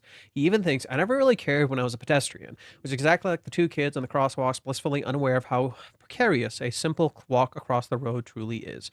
Um, and the rules that should tell the bicyclist which lane, blah, blah, blah. Yeah, we already talked about the bicyclist. And so the rules of the road are not as important as the lives of the people who use the road in the first place. So you can see this is a little mini narrative in the first couple of pages where we starting out having our hands held in a nurturing environment and then moving into and having to navigate a real life on our own for the first time. Yes, very much. That's literally the idea. It's literally entering adulthood. Cut between the pages of this narrative, quite deliberately, is this fun maze of Kazuya's head, which reveals a secret message when you solve it. The secret message is Ruka-chan Echi, which is just so on the fucking nose. The maze of thoughts that Kazuya is trying to navigate to reach the end of his personal dilemmas runs straight through the reveal that the problem of Ruka's sexy ass. Farce number one. So wait, let me read that again. So on the nose, the maze of thoughts that Kazuya is trying to navigate to reach the end of his personal dilemmas runs straight through and reveals the problem of Ruka's sexy ass. Farce number one. The instructor gently reassures Kazuya at the tail end of this moment. Nothing Kazuya was doing was wrong. He just needs to relax a bit. It's also so simple when you put it that way, huh? In the bathroom immediately after his first time on the road, we see Kazuya guarding his loins and shielding his face as if there was a spotlight on him. It's funny because in there he's completely unseen, other than the reader's voyeuristic eye, but he's acting as if he's completely naked. Right? It's literally like he's being physically assaulted. And then it all comes to his realization that Ruka can control him through his crotch. One note I want to make here is that there are a lot of translation inaccuracies in this chapter that I normally wouldn't care about, but completely dilute and mislead the narrative point. Oh no. Oh no. The first major one being, he says, first time on the toilet. The original version is blank, which means initial load, and is the medical term I talked about last week. It's also like, according to Mute, it's read as initial stress, but has the hiragana and katakana of that instead of next time spelling of this. So the load is meant to be read as stress in Japanese. Okay. From this little pun, we can infer that the treatment is getting a bunch of stress up front that allows us to become accumulated to the basal stress every time you drive a car. So the translation isn't wrong, but it really misses an important nuance of the whole situation. Yeah, I agree. But that's kind of like always been their issue. Like the issue with these translations that's always remained consistently a problem is that the translation is not wrong, it's just missing the nuance, right? So I think that's always just been a repeating issues of theirs. We talked about this before. Like a good example is during the date, Chizuru says when she's talking about Ruka, and she's talking about cheating, she tells Kazuya, "Thank you for making me feel that you're serious." This very much visually matches Chizuru, who doesn't see cheating, who doesn't know what cheating looks like. So she just knows how she feels. She also describes cheating as an emotional thing. So Kazuya making her feel like he's serious, making her feel like Ruka isn't a thing, matches that. And then finally, it also matches Chizuru visually as her eyes are literally closed when she says these words.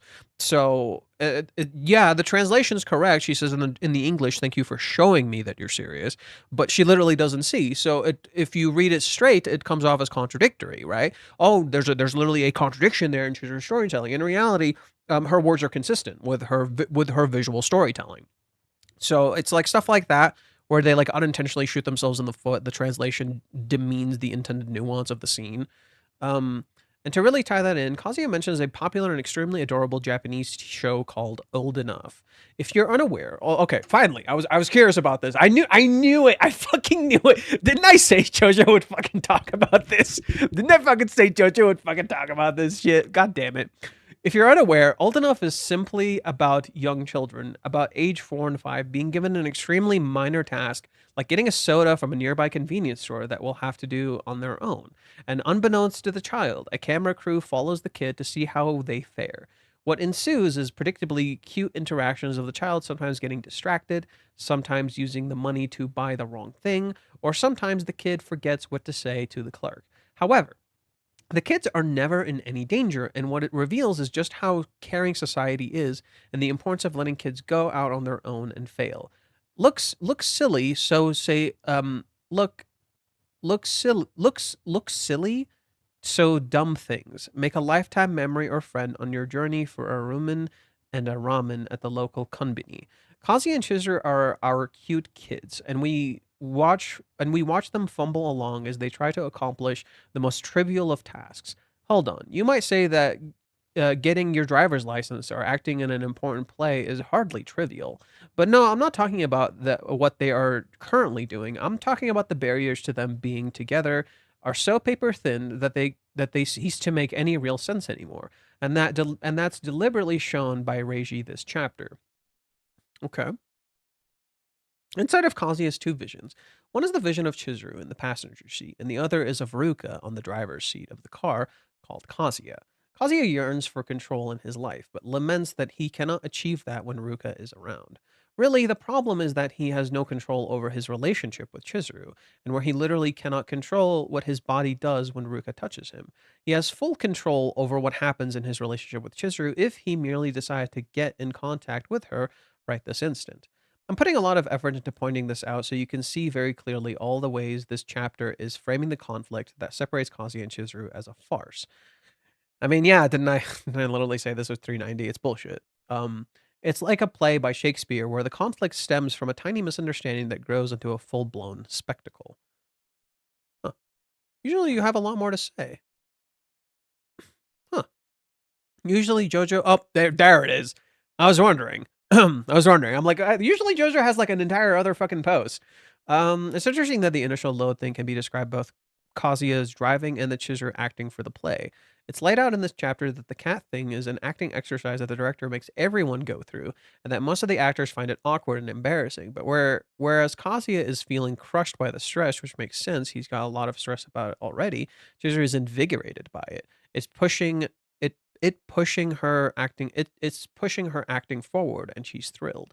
Yes, precisely. There's a contrast to how each of them are starting out, but an implication that Kazuya will start to do better, but maybe the luster of acting starts to wear thin for Chizuru. Opposite trajectories, if you will.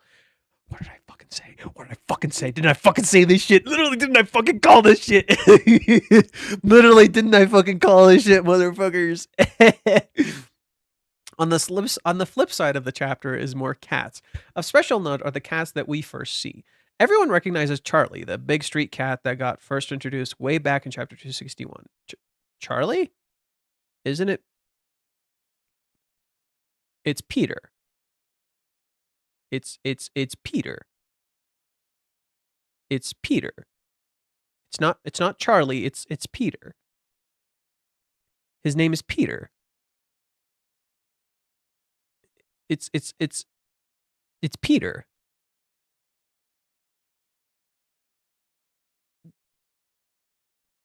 What? It's it's Peter. The only reason I'm acting this confused is because where did Charlie come from? What? It's Peter. It's always been Peter. I'm so confused. It's always been Peter. It's never been Charlie. What? He's been Peter Perker. Okay.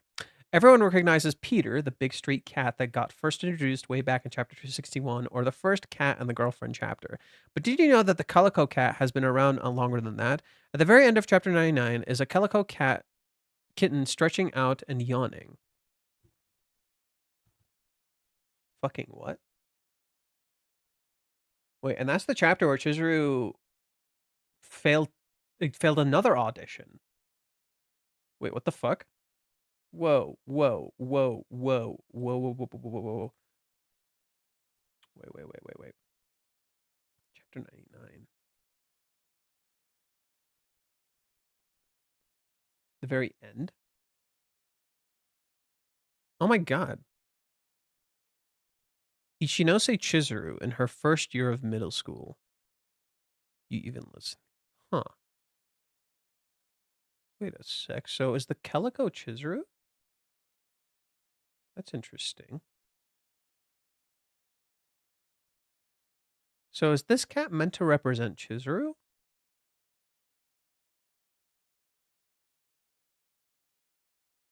What? What? And then there's another one I can think of. I don't know if it's a calico as well, but there's another one I can think of. Give me a sec.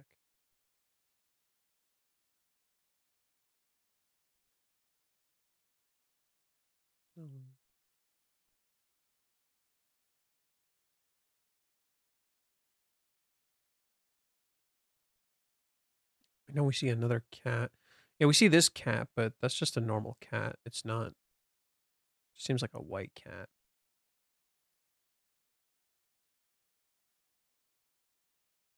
Okay. Interesting. So, okay, it seems like that cat is the calico in particular is associated with Chizuru. How interesting. And yet Chizuru connects to Peter. Okay. I bring up this small detail to just kind of give a bit of a fun idea as to which cat do you think is supposed to be Kazuya and which cat is supposed to be Chizuru. I'll let everyone else find over this in the comments. The background, that's weird. I always associated Peter with Chizuru. And yet, thematically, does it not mirror? So the cat's appearing. Ironically, this doesn't associate with Chizuru. I think there's a lot of interpretations here. For instance, you could say the older cat is actually the old man. You could say Peter is actually the old man, and the small cat is Chizuru. Right? You could say that. That's another interpretation we can have. The old cat is Peter, and that's the old man. And Chizuru is the smaller cat. In that same way, you could read this differently as well. Peter has that external calm look that we're all too associated with when it comes to Chizuru. And this cat is freaking out exactly as Kazuya does. In that same way, could we not flip that over again and say that Kazuya is the one who's Peter, who's all calm on the exterior, but the interior is freaking out, and Chizuru is actually this cat who's actually freaking out more than we realize. So the roles could alternate. It's not so clear. I think the immediate one you could definitely associate is this man is Peter, he's the older cat, and the younger cat is Chizuru. It just makes a lot of sense because Chizuru is literally the young actress and he's the old experienced cat.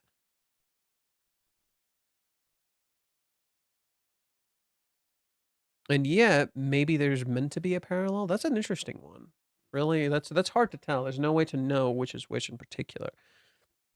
The background actors give context to the scene we witnessed at the end of last chapter. The director Toga Kushi is known for doing this now old-fashioned way of getting the actors to be embarrassed. The other actors will all agree that the old-fashioned way of doing this is hard and that they are embarrassed.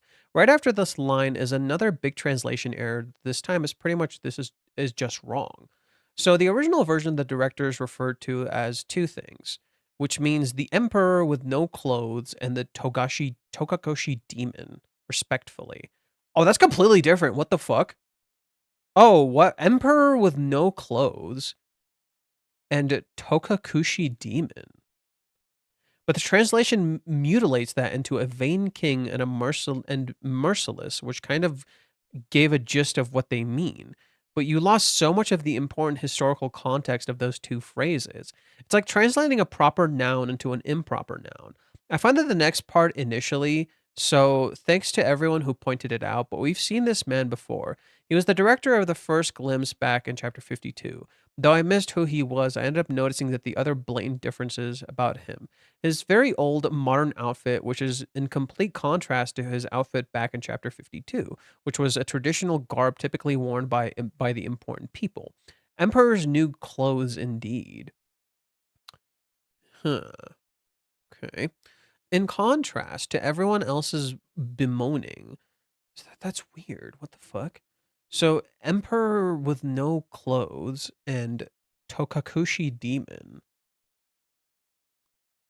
Wait, Kazuya is called the Great Demon King, and this guy is called Togakushi Demon.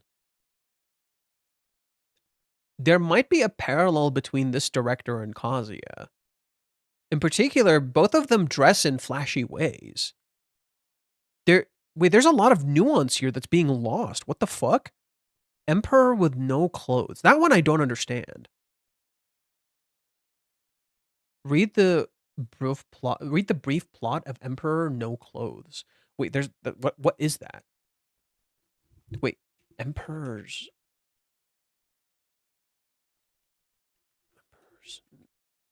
emperor with no clothes?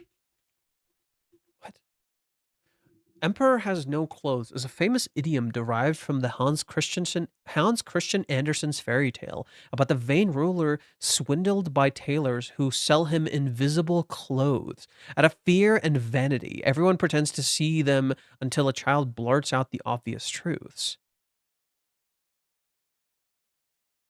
The phrase describes a situation where people willingly go along with an obvious falsehood or flawed idea because of group pressure, fear of dissent, or desire to conform. It is commonly used as a metaphor for calling out systematic denial or exposing widely accepted illusions.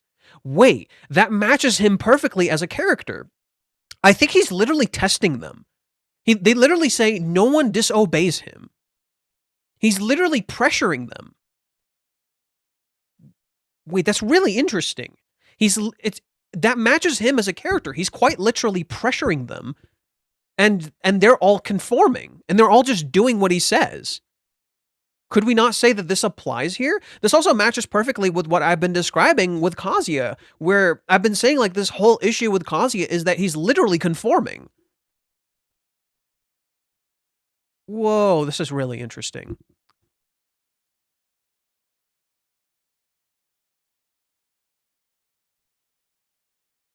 Hans Christian Andersen's the fucking goat, though. A vain emperor who gets exposed before his subjects. The tale has been translated into over 100 languages. The emperor's new clothes has first. Okay. The tale has been plot. The tale concerns an emperor who has an obsession with fancy new clothes and spends lavishly on them at the expense of state matters. And this dude, when we see him, he has these fancy new clothes. This dude's meant to mirror Kazuya. Who wasted his money on clothes. And you see this dude dressing super fancy. Posing as weavers, right? On one day, two con men visit the emperor's capital, posing as weavers. They offer to supply him with magnificent clothes that are invisible to those who are either incompetent or stupid. The gullible emperor hires them, and they set up looms and pretend to go to work. A succession of officials, starting with the emperor's wise and competent minister, and then ending with the emperor himself, visit them to check their progress. Each sees that the looms are empty, but pretends to otherwise to avoid being thought a fool. Finally, the weavers report that the emperor's suit is finished. The mime dressed him, and he set off in a percussion before the whole city. The townsfolk uncomfortably go along with the pretense, not wanting to appear inept or stupid, until a child blurts out that the emperor is wearing nothing at all. The entire town then realizes the truth of the observation and repeats the child's cry. The emperor awkwardly continues with the procession, unwilling to admit that he has been duped.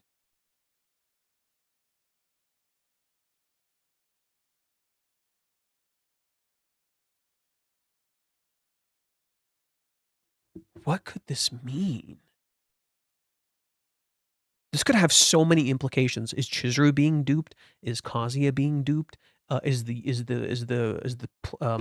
writer is the director being duped? Is the director just a fucking idiot? He's this vain emperor who's really fucking stupid. Oh, they like oh my god, they lost so much nuance with this. What the fuck? Two con men, Ruka and Mami. Oh, you got that. Ooh. Okay. Ooh. Oh, wait. Suddenly, this kind of fits Chizuru really well. What the fuck? This kind of fits Chizuru really well. What the fuck? Wait. Right? Oh, two con men, fucking Ruka and Mami. Oh, what the fuck? Oh, what the fuck? Oh, what the hell? Wait. What the fuck? What the fuck? Right? Kazuya, you could say Kazuya is getting conned by Ruka and Mami. You could say Chizuru is being conned by Ruka and Mami, who make her feel sorry and terrible. She's literally, if you look at it in a different lens, Chizuru is literally like naked in the bathroom, if you will, right? She's literally acting like this for in front of the director, so she's literally technically naked in front of the director. In the same way, she's literally naked in the restroom, right? Oh my god, doesn't it look like she's there? Oh my god, it literally looks just like it, right? It literally looks just like it. It literally looks like she's being walked with the thing over her. Oh my fucking god. She's it looks like she's covered. What the hell? Wait, this is trippy as balls. Wait, this is trippy as fucking balls. What the hell? In contrast to everyone else's bemoaning, Chizuru is like a kid jumping for joy over how much fun this is for her. What this also does is recontextualize the end of last chapter. The chapter was about disconnect, so in that moment where we are primed for a disconnect between what we see and what the character is doing, we think that maybe Chizuru is merely acting like a happy cat. The truth, though, was that Chizuru got to act out her real feelings under the guise of acting. And this frees her from the guilt or stigma associated with her embracing the joy she is so desperately wants to go for in her life. Yeah, so that's pretty much what we realize is like, oh, we read that scene completely wrong. So her acting is like a release for her, and the bathroom is where she goes to delude herself. In the bathroom, once again, the inaccurate translations strike. For fuck's sake, come on. This time in the artful phrasing leads us to believe that Chizuru will do things that she might not do. In regards to the ticket, she basically says that because it would be too presumptuous to contact Kazuya after everything that's happened, she will hold off on giving him a ticket. So she's not saying she'll do it later. It's left open if she will pull the trigger on giving the ticket at all. What?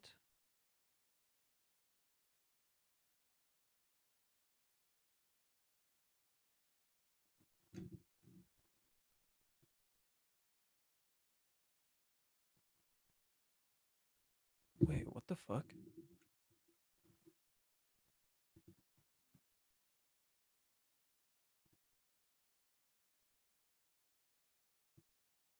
I'll wait until later to give him a ticket after everything. Wait, what the fuck? Wait. I'm gonna ask two people here.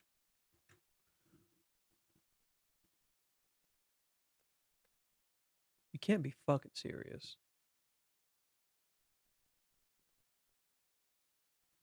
I'm gonna ask like two different people here. What the fuck? You cannot be serious.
Here, I'll move this to the side just so privacy reasons.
That's weird.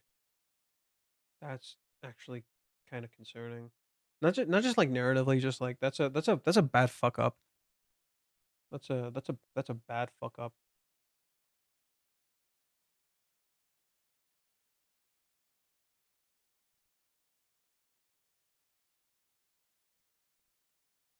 Okay.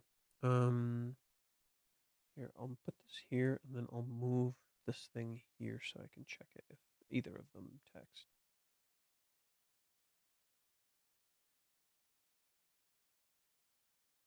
Oh, she says Kikto, which is literally reads the ticket, so I don't see anything special. Um, no, so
this is weird. That's like a nuance you could really fuck up. Wow. I'd be acting too spoiled if I messaged him first after everything. I'll wait until later to give him a ticket.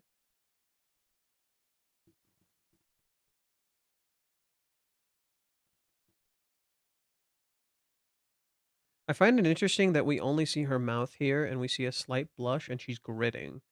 She really wants to give him a ticket, but she doesn't think she can. And she's going to put it off without a plan? Huh. What the hell? This is weird. Okay, so what does she say? Puppy's letting me know.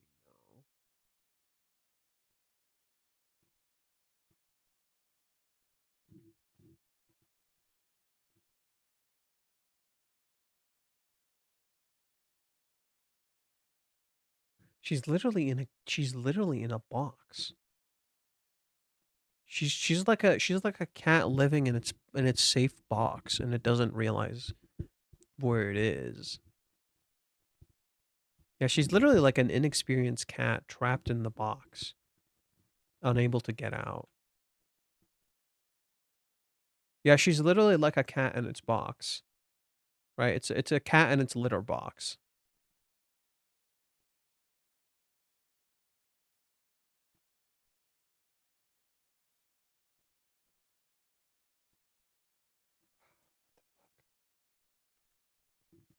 There's a lot of like thing.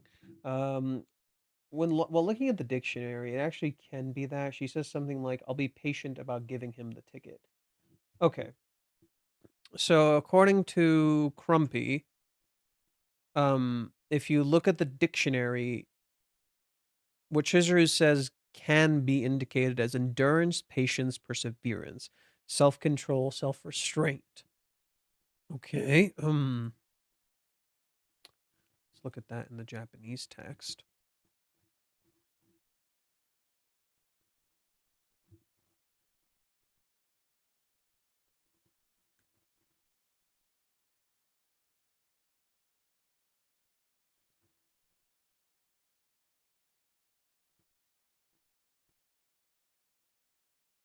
Okay, so she pretty much says, "I'll be patient. I won't give it to him right away. I have to restrain myself." Okay, so they actually so she says something like, "I'll be patient about giving him the ticket." Okay. Okay, so she says something along the lines of, "I'll be patient about giving him the ticket." Okay. Okay. So it isn't no, so it's not translated incorrectly. "I'll wait until later to give him a ticket." She says, "I'm going to be patient about giving him a ticket." Okay. So there is a bit of nuance here that is lost, but not the nuance that JoJo describes. But I guess that can also be read as, "I'll refrain to give him a ticket, but we don't know if she'll refrain until a certain date or ever, you know." Ah, okay. I see. That's where the misunderstanding comes. It is vague in the English. "I'll wait until later to give him a ticket." Um, but no. So the translation is correct. Okay. Okay. So the translation is correct.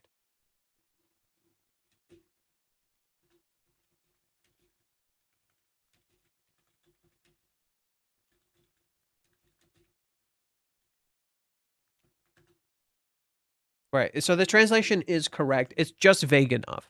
You don't know. She says, "I'll wait until later to give him a ticket," but what's later? Right? You don't know. Anything more regarding the Emperor story? Not sure. Maybe he'll talk about it some more later. But yeah, so it seems like this translation is correct, so thank God. Yeah, so I think JoJo dug a little too deep into it. That's also one of his issues, is that JoJo is really good at digging into things, but sometimes he digs a little too deep. And I think this is one of those cases where you could interpret it that way, but it's meant to be vague by design. The wording Chizuru says is vague by design. She's what this is actually indicating to you is she wants to do it, and she's just gonna put it off. That's literally the read. She wants to do it. She's just going to put it off. She doesn't want to do this, right? That's why you see her grit her teeth, right? That's why you see her grit, right? She's gritting because she's like, "I have to be patient. I shouldn't rush this." Whereas before you saw how excited she got to give him the ticket. So this is a contrast to that. She's literally trying to hold off from giving him the ticket. She wants to. Okay. So I think JoJo dug a little too deep into this one. Right. Well, but that is a good question to ask. So she's not saying she'll do it later. It's left open if she'll pull the trigger on giving the ticket or not. No, she wants to do it, but it is being left vague. You are correct.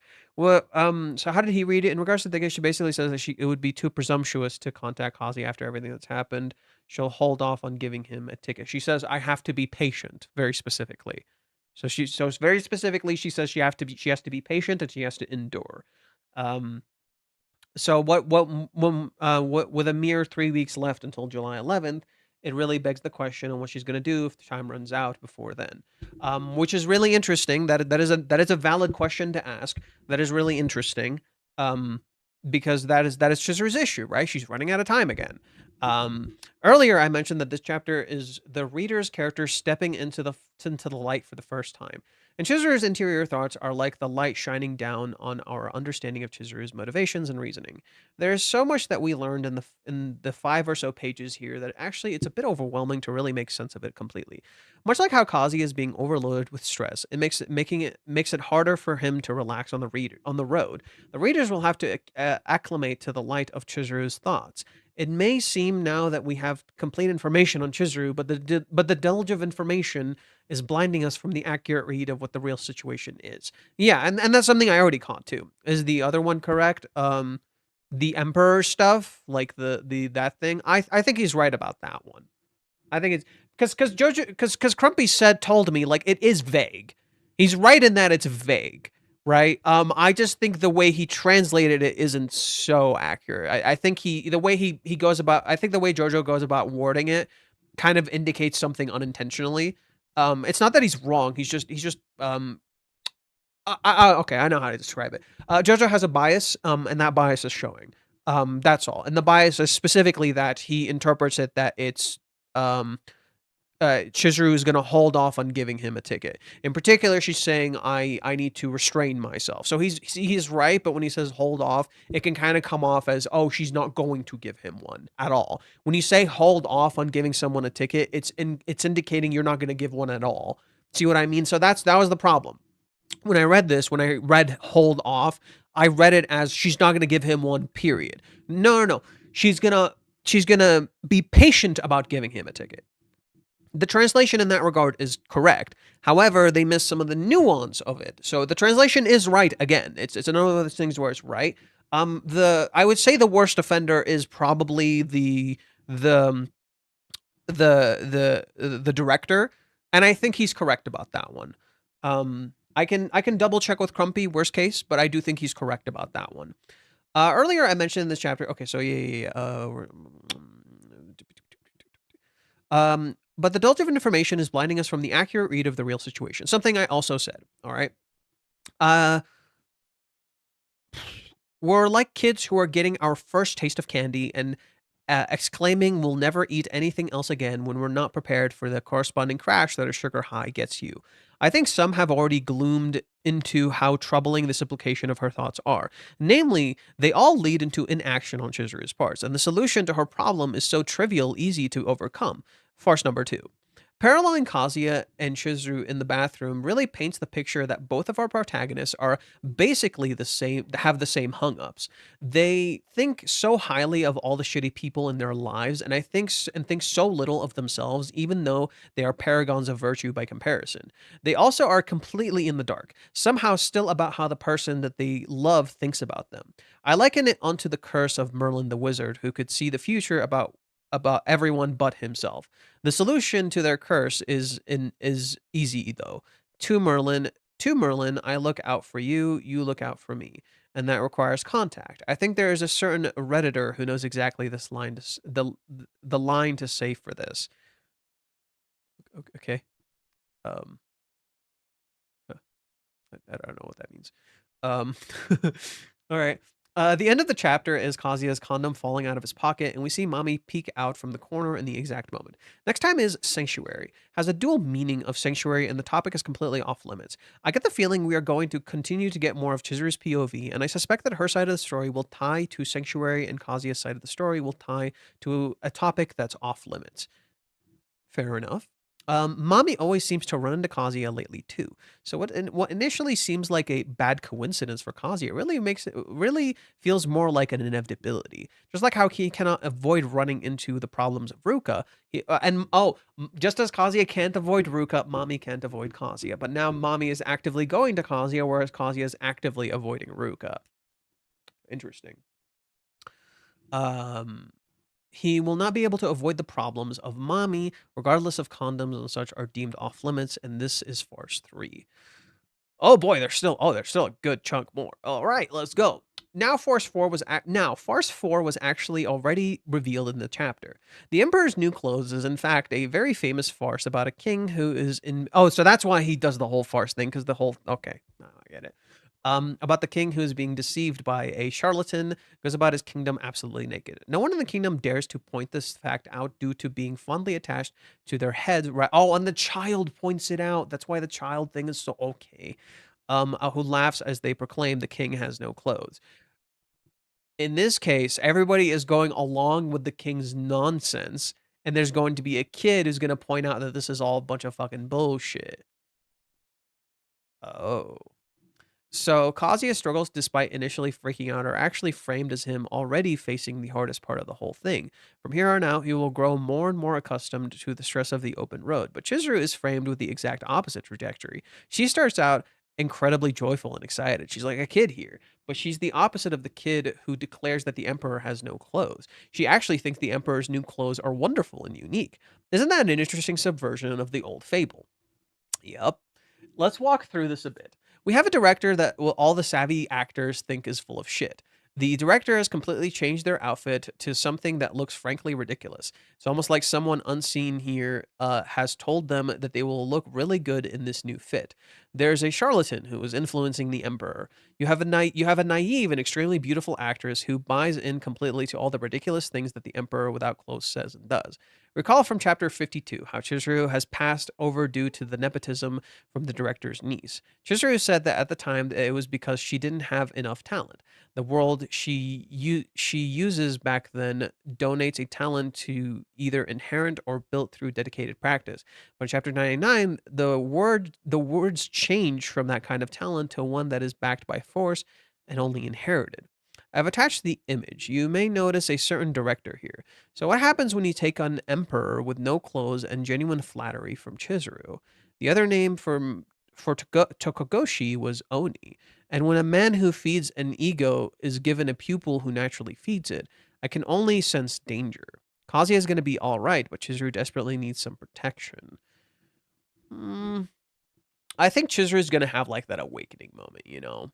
I think she's gonna have that a fucking awakening moment. Where she's gonna be like, because Chizuru is the kid, you know. Chizuru is the kid who's having a good time. But in that same way, just as Chizuru is the kid who's having a good time, couldn't you say Chizuru is the kid who could point out the nonsense, right? Right? Because she's literally the kid in the picture.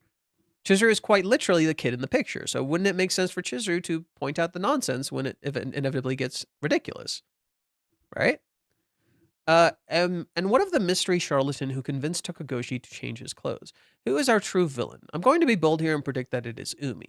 That Umi is orchestrating things in such a way where it contrives a reason for him to save Chizuru from Tokogoshi the demon. It's a bit of a deep cut and a chapter filled with deep cuts. I didn't even get to how the license plate on the Kazuya's car referenced two pivotal Ruka chapters, for instance. But chapter 45 parallels chapter 389. And that ramifications for the parallels are revealed now. Chapter 45 starts off Chizuru naked as she receives a call from Umi. We find out later in the chapter that she got the gig, but she didn't get the gig, did she? What? Wait, what? Chapter 45? Wait, what the fuck's he talking about?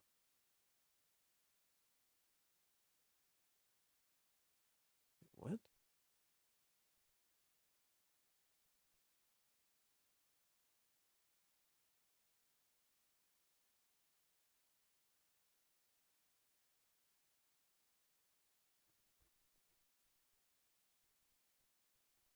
Interesting. So that was the thing.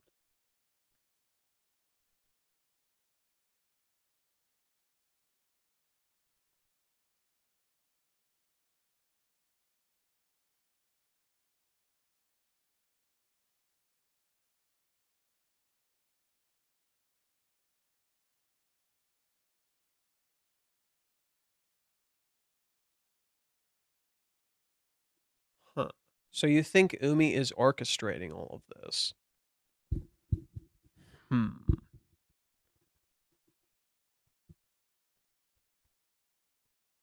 But what would that achieve? It sounds really stupid.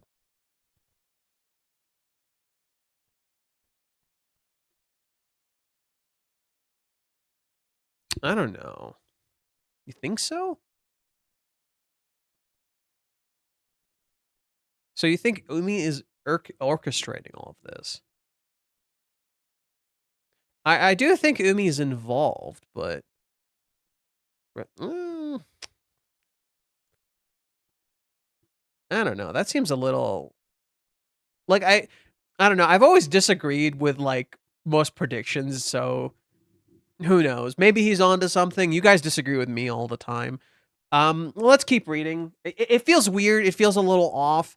I think it's more of an inversion. The way I read it, I think it's more of an inversion. Tokagoshi is the charlatan. I think that's kind of what we're misunderstanding. Tokagoshi is the charlatan. And he's literally referred to as like an emperor with no clothes. So he's presenting himself as the emperor with no clothes, making all these people do the stupid thing. In reality, maybe, like I said before, he wishes to be challenged. Nobody challenges him. Maybe he wishes to be challenged. So that's what I mean. It's like an inversion of that, where it's rather than the king who just does the thing and everyone goes along with it, maybe he wishes to be challenged. Umi never feels like that feels like really dumb for Umi's character. Like I don't know. That doesn't feel like Umi's character. It just feels weird. I don't know. Like there is this idea of Umi's influence, but like remember my read like my read like not to be mean to JoJo or anything, but my read made a little more sense where like Umi orchestrated all of these events in that he started the original play and we're going back to the original play, but Umi never had negative intent in the start, remember? Umi was trying to get Chizuru to succeed. That's all Umi wanted.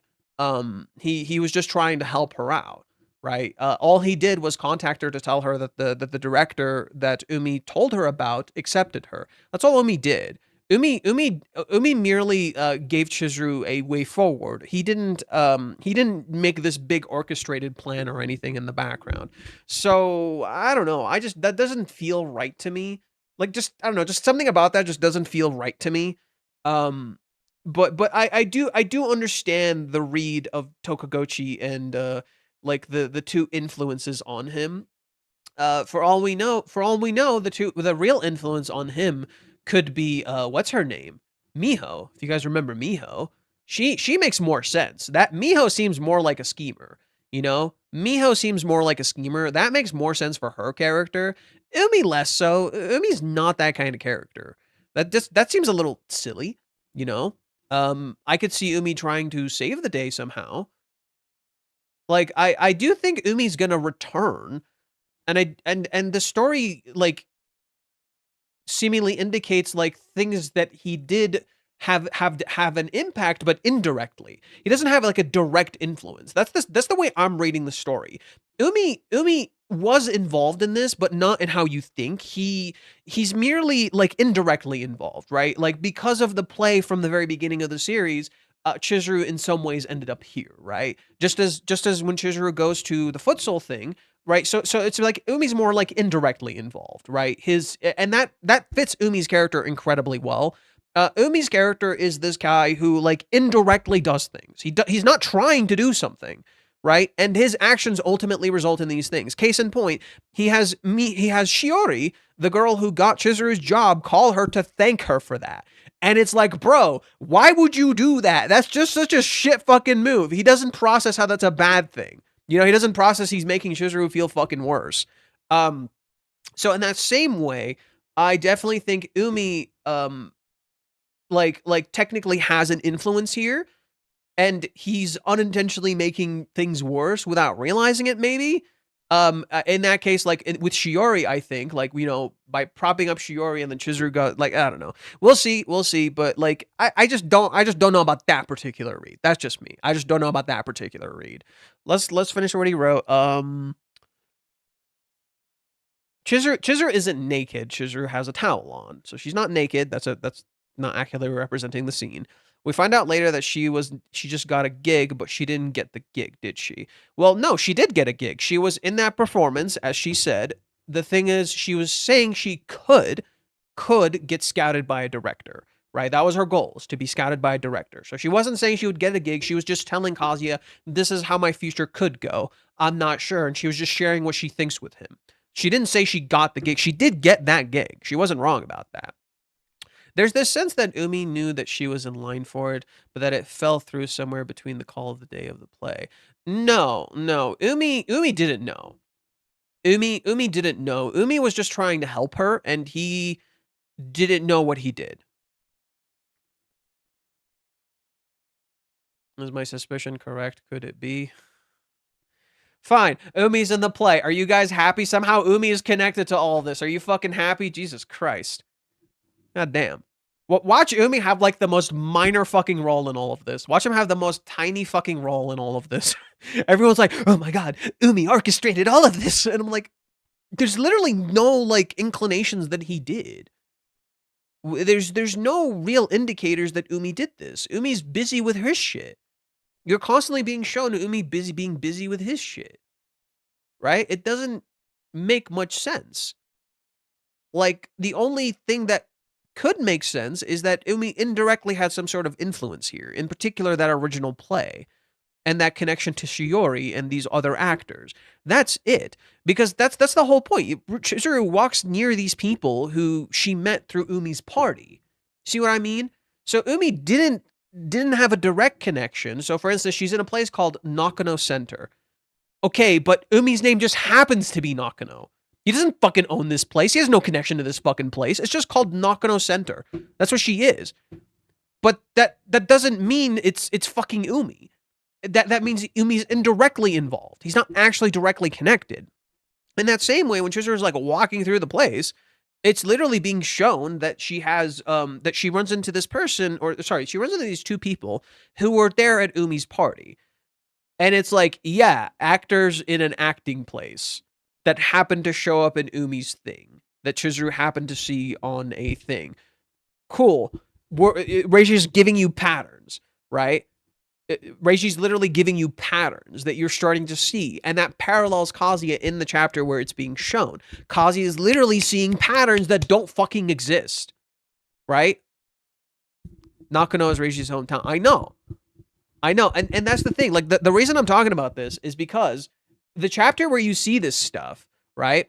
The chapter where you see this stuff. Remember that theory that Umi's in the play and she's gonna fucking kiss him?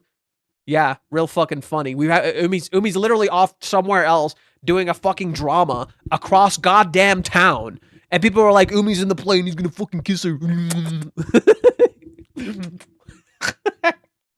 Okay, but no. See what? Here, let me show you what I mean. Reiji's literally giving you false signals. This is how I read it. You're welcome to disagree with me. That's perfectly fine. I don't care. But this is how I read it. When Umi meets Kazuya, it's in 407, I think. Oh, shit. Sorry. Give me a sec. Okay, so it's 407 is when Umi shows up. 408 is when we get the false flags. Okay. Umi's there.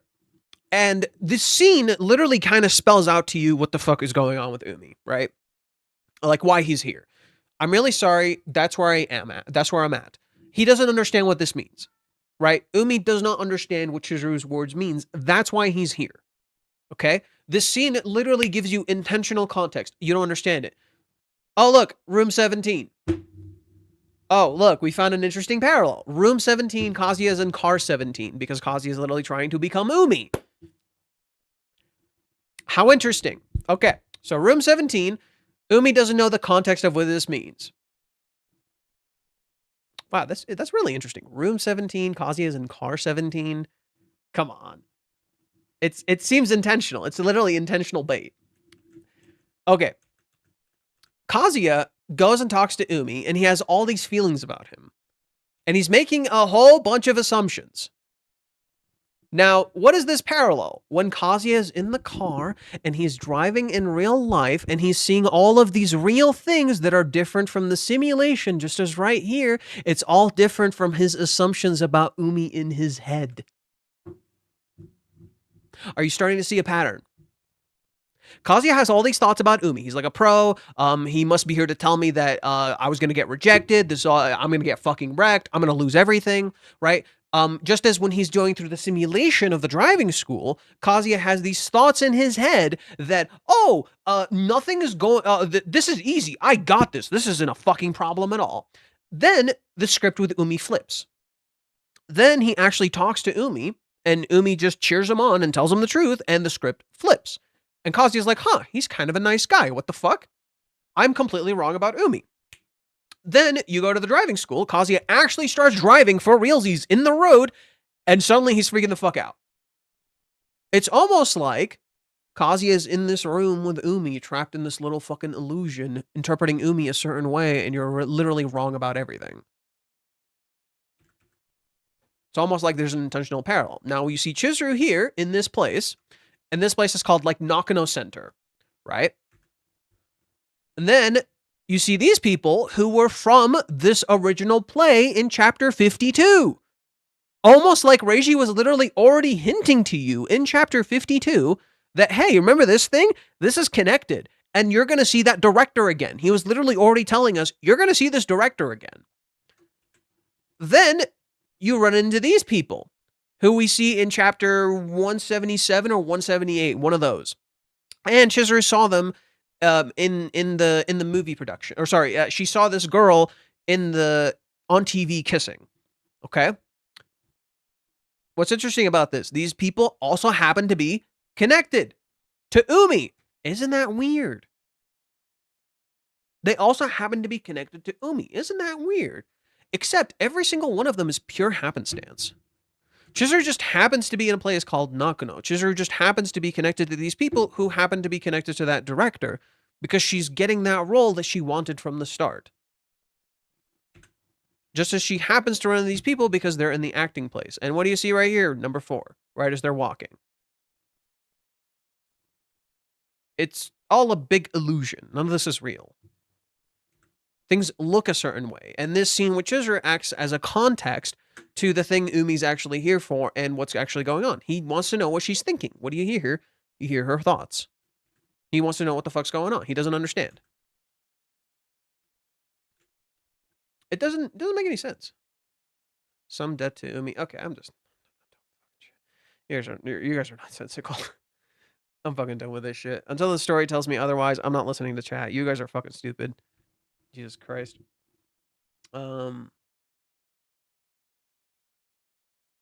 Umi knew she was in line for it, but that it fell short somewhere between the call and the day of the play.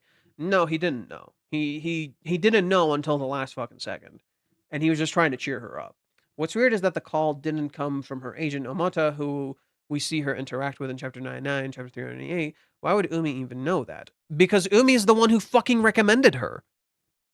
In chapter 31, Kazuya overhears him talking to the director as he was recommending Chizuru to this director he knew. That's why Umi tells her.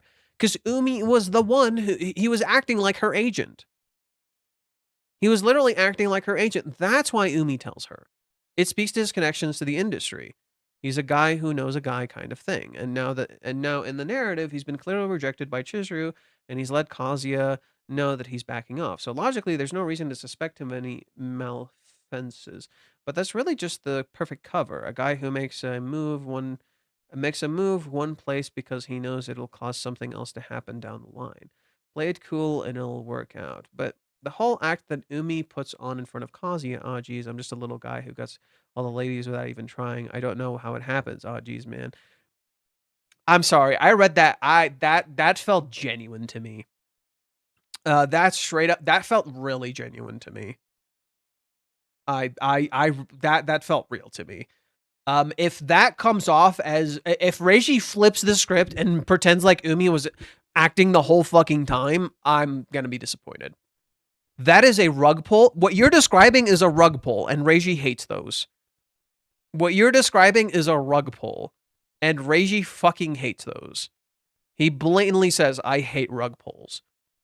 No, that would be a rug pull. Be like, oh, Umi was actually important all along. Oh my god. When in reality, he's not. And if anything, he's a bother to Chizuru. No, he wasn't lying. He was actually pretty fucking straight with Kazuya. I don't think he was lying. You literally visually see it. You visually see it in chapter 280 something.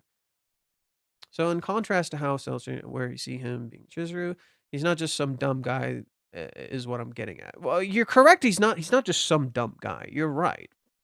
We know how he's perceived, and he also keenly perceives others, like how he suspected that Chizuru and Kazuya kissed before he even asked Kazuya the question, or how he was fishing for if Kazuya knew that Chizuru said, I don't not like him. He knew how to play it cool. Not how exactly this plays out is part of the fun, but I'll plant my flag down here and say that Umi still has a role left to play. Well, I agree to that. I just don't think it's that role. That sounded really silly. So now our pieces are in place, and then Kazuya will continue to be framed as the Demon King or villain. Chizuru will be framed as the damsel in distress, and Umi is the White Knight, who not only has to save her from the director, but the licentious cheater known as Kazuya too. And now, before you get upset, this is all an illusion. Good will triumph in the end if such dark turns scare you. But sometimes you need to be scared so that you can strive for the light. It's going to be glorious. I'm really on the edge of my seat now. I don't know. There's a lot of fishing happening here. I'm sorry. This is not how I read it. I read it... So I kind of disagree here. Chizuru is not a damsel in distress. She's not being presented as a damsel in distress. She's actually intentionally being framed as though she's having a good old time while Kazuya's having a terrible fucking time. In contrast, Kazuya is a character who has to accept that he's the Demon King. He has to accept that he's bad, in the same way that Chizuru has to accept his darkness and tell him he's not actually bad. Yeah, I just don't agree with that. I never agreed with the idea that Kazuya is being framed as the Demon King. He has to accept that he is. Kazuya is the Demon King. Kazuya has done bad things, but he's also not just that. He doesn't have to be defined by that role. Like, I don't know about that. I just don't agree with that. I think there's a bit of fishing happening here. This is the one thing I disagreed with when it came to Jojo Maniacal stance that Kazuya is being framed as the Demon King and Chizuru is the damsel in distress. Chizuru wasn't really being framed as the damsel in distress. That wasn't really happening. That wasn't really how it was being presented. If anything, Kazuya is the damsel in distress. Right? Kazuya is the damsel in distress who's going to realize he's the Demon King. In contrast, like that's literally the framing. Doesn't it look like Kazuya is the one who's like constantly struggling, constantly going through shit, and Chizuru is just, oh, I'm the bad person. That's literally how it's being presented. Chizuru is being presented as the bad person. Kazuya is being presented as the damsel in distress. Only for that to flip. Only for the script to flip and us to make us realize, no, Kazuya in many ways is the villain of the story in a sense. And in that same way, Chizuru is in many ways the damsel. And yet the other side is also true. The reality of the situation is that both characters are the villains and the victims. Both are true. That is what Reiji is writing. To me, that is my read of the story. But the characters are both. They are both the villains and the victims.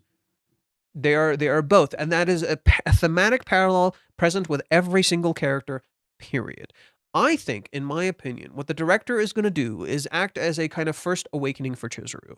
Not that Umi is involved or any of that fucking nonsense. I would like for the director to be this awakening moment for Chizuru in that she's going to start seeing what she wants from acting a little bit differently. I could also see the director acting as a sort of setting her free kind of character, right? Kazuya is always viewed as the villain. No.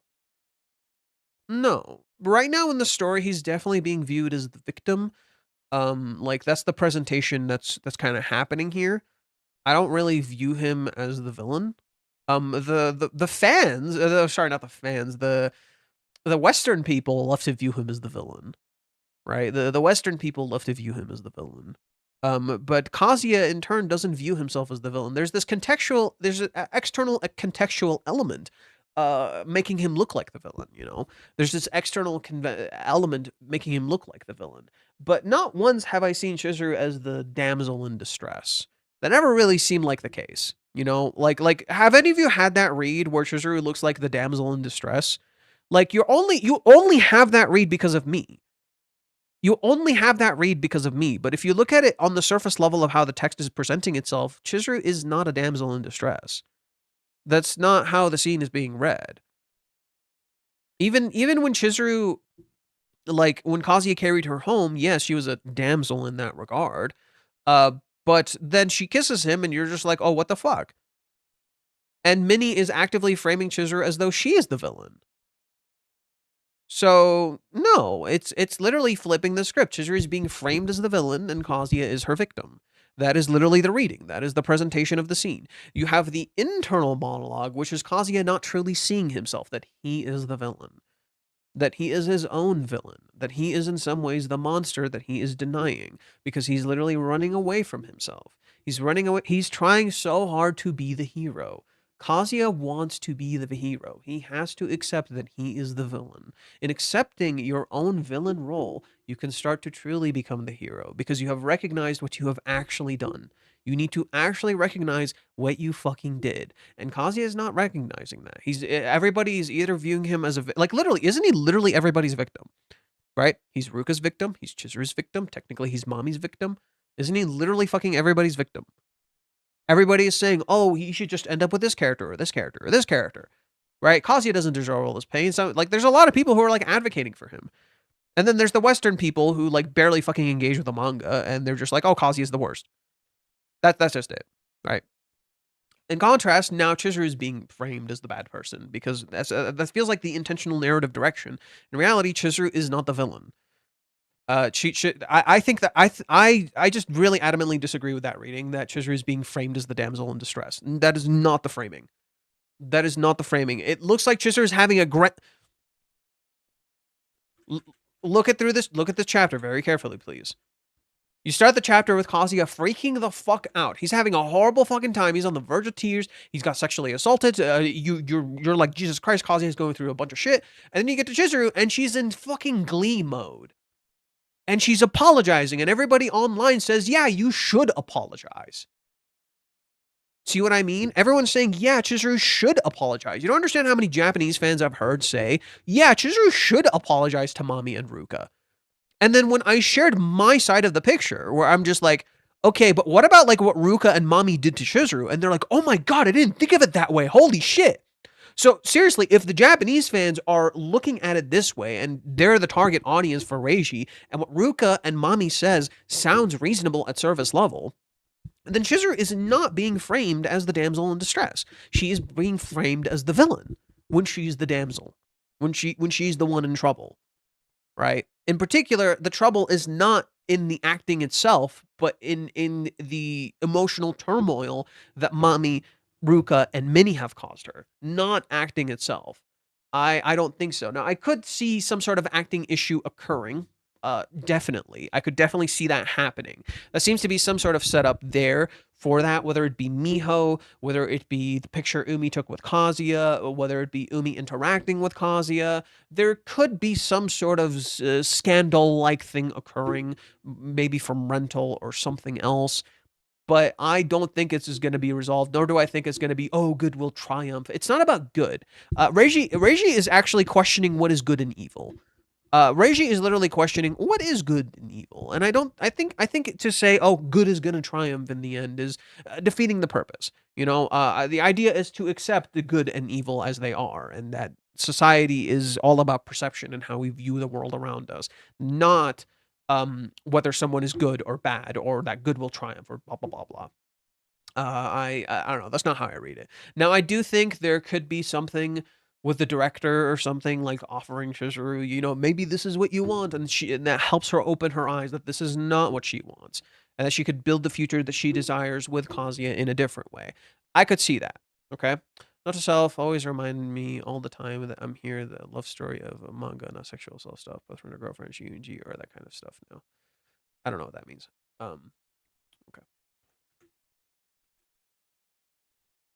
Yeah, I just really don't agree with that reading. I'm gonna read Verkez, and then I'm gonna call it for tonight since I gotta get to sleep early. So let's read Verkez really quick. Oh, okay, not that bad actually, not that bad. Mm. At the end of the chapter, we see Chizuru at practice pretending to be a cat. I don't quite see the significance. It seems a bit random to me, but maybe we'll get some more context later. We indeed got more context than that chapter. Yeah, okay. I'm already, no offense to JoJo, I'm already vibing with Verkez more. Man, I miss Verkez. Verkez, come back on stream. Where have you been, bitch? I haven't seen you in a hot minute. You haven't even commented on the thing yet. He's probably busy. Don't bother him. He's probably busy. Late analysis this week again, but as a Chizuru fan, of course, I need to make a post. We start with Kazuya first time on this road. It is highly stressful, which is the teaser from last time referred to. He once again reminds himself that it is for Chizuru, which motivates him to keep going. He is reminded of the latest incident with Ruka right after. He hates that his body reacts to her like that. He already reduced contact with Ruka before, but now he thinks that he needs to avoid her completely. Again, this is not a way to deal with her. If Kazuya tries to avoid her, Ruka will come at him even more aggressively. She knows where his place is, so she can just wait at his door. And Kazuya neither has the time nor the resources to find another place to live. How does he plan to avoid her? He needs to confront her, preferably at a public place so she can't take advantage of his body. We get the context of Chizuru acting like a cat from last time. The director, we learn his name is Tokuguchi, makes actors do this in the first rehearsal, and it seems to be an outdated practice. By the way, doesn't it seem quite late to have the first rehearsal just 3 weeks before the play? You know, you know, that does seem kind of concerning. A lot of the actors are struggling with it, but Chizuru genuinely enjoys it. She told Minnie that she always wanted to act for this director, chapter 390, and from her reaction, this seems to be the case. When she wonders how this play is going to turn out, she thinks of Kazuya's reactions after her first play. It makes her want him to see this play too. This is important because it shows that Chizuru. Wait, and what if the play doesn't go well, and she's like, "Oh, maybe I don't want him to see it." This is important because it shows that Chizuru wants to reach out to Kazuya with her acting. She wants to get a reaction from him, what he thinks is important to her. After her grandparents are no longer here, he is the one she wants to show her acting to. She not only wants to be praised, she also wants to hear what Kazuya enjoyed the play. She didn't get to hear him say that after her last play, chapter 271, if she could make him happy with the play. This would be the best, but that's not guaranteed. That she is looking for Kazuya's acknowledgement may just seem selfish to her. And that's the thing, it's like she needs to just tell him like what she wants, otherwise he's not going to understand. And that's kind of the problem. It's like, yeah, Kazuya didn't quite say what Chizuru wanted, but she needs to make clear what she's actually expecting to hear. We further see that Chizuru tells herself to focus, since thinking about Kazuya would defeat the purpose of making him wait.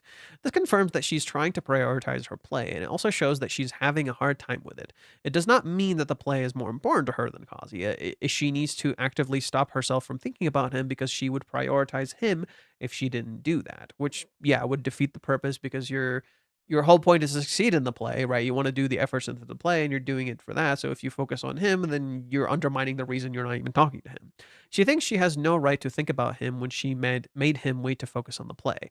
I guess that she wants to succeed in the play to prove herself, so she might actually someone worthy of being with Kazuya. Yeah.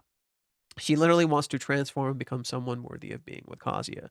This would be similar to what Kazuya is trying to do right now. That Chizuru thinks about how Minnie screamed at her. She can understand why she would be upset because what she did was basically like she was toying with Kazuya. It's important to note here that Chizuru always took Kazuya and his feelings incredibly seriously. That she is giving him so many mixed signals with her actions as a result of her not knowing what to do. She agreed to the date because she wanted to give a relationship a serious chance, but it didn't feel right to her to accept the relationship with just this feeling she had.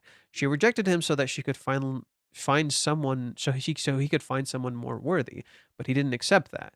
She kissed him and told Minnie that she had hoped that that would give her clarity, but it didn't. And Kazuya also didn't seem to see this as a green light because he didn't come back or even contact her. So then she got to the offer to the play and probably thought that she might prove herself with that. Minnie screamed at her, but Kazuya told her that he was happy for her. She told Minnie that she didn't know what to do anymore, but she decided to keep going on the path she is on right now. We see Chizuru apologizing to Mommy before being unprofessional and to Ruka for laying a hand on her boyfriend when she was the one who told him to go out with her. She hadn't planned this, and at first, she just wanted to do her best to get Kazuya's girlfriend and to support him as a rental. But over time, her personal involvement grew more and more until she could neither deny anymore that she wasn't professional. Not that she had a personal interest in Kazuya. She betrayed her word to Mami and Ruka, but although she feels bad for it, she won't be fixing it. She won't be fixing that. All she can do is apologize. Chizuru then thinks that she's lucky that Kazuya asked her out again, that she didn't expect him to do that. If Kazuya hadn't seen the kiss as a green light, Chizuru might have just gone for a relationship with him right then, but he didn't.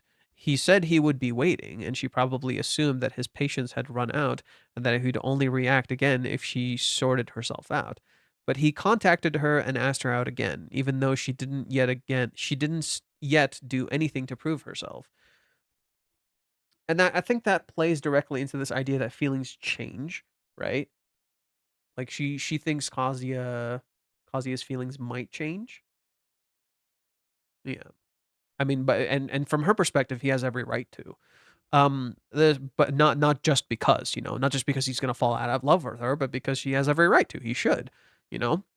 It would only be natural, and then for some reason he's not, and it's confusing. That's probably also why she thinks she would be acting spoiled if she contacted Kazuya first. She wants to, but she doesn't have any result to show yet. She would just keep him from whatever he's doing just to indulge herself.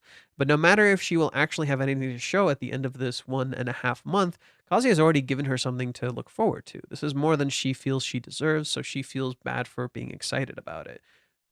Yeah, that's a good way of reading it. Now we see Kazuya finally dropping the condom from his wallet, as we all expected him to do a long time ago already. But it is Mami who witnesses it, not Ruka or Chizuru. What next? The teaser for next time is Sanctuary. From how this chapter ended, I would assume that it will refer to the DVD viewing place that acted as Kazuya's sanctuary to relieve himself while he was living with Chizuru. The condom is from that place, so it might come up either in Kazuya's thoughts or even in a conversation with Mami if she confronts him about it.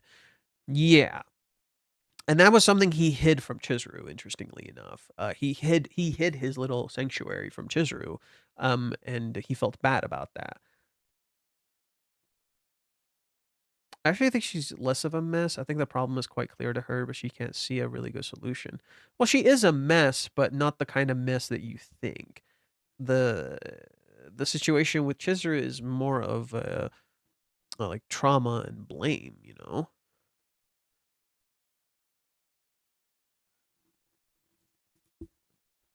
No, I think this is late into the play. I think this is late into the play because there is something wrong here. Okay. Okay. So I think I'll stop here. I gotta get to bed because I gotta get up really early tomorrow. So I'm gonna get to bed, gang. I'll try to stream again tomorrow. And we'll see. We'll go from there. Hope you guys enjoyed. Uh, Many readers have UDS, Umi derangement syndrome. Somehow everything must be Umi scheming in the background, lol. Yeah, I do think there's something going on with Umi in the background, but it's not what you think it is.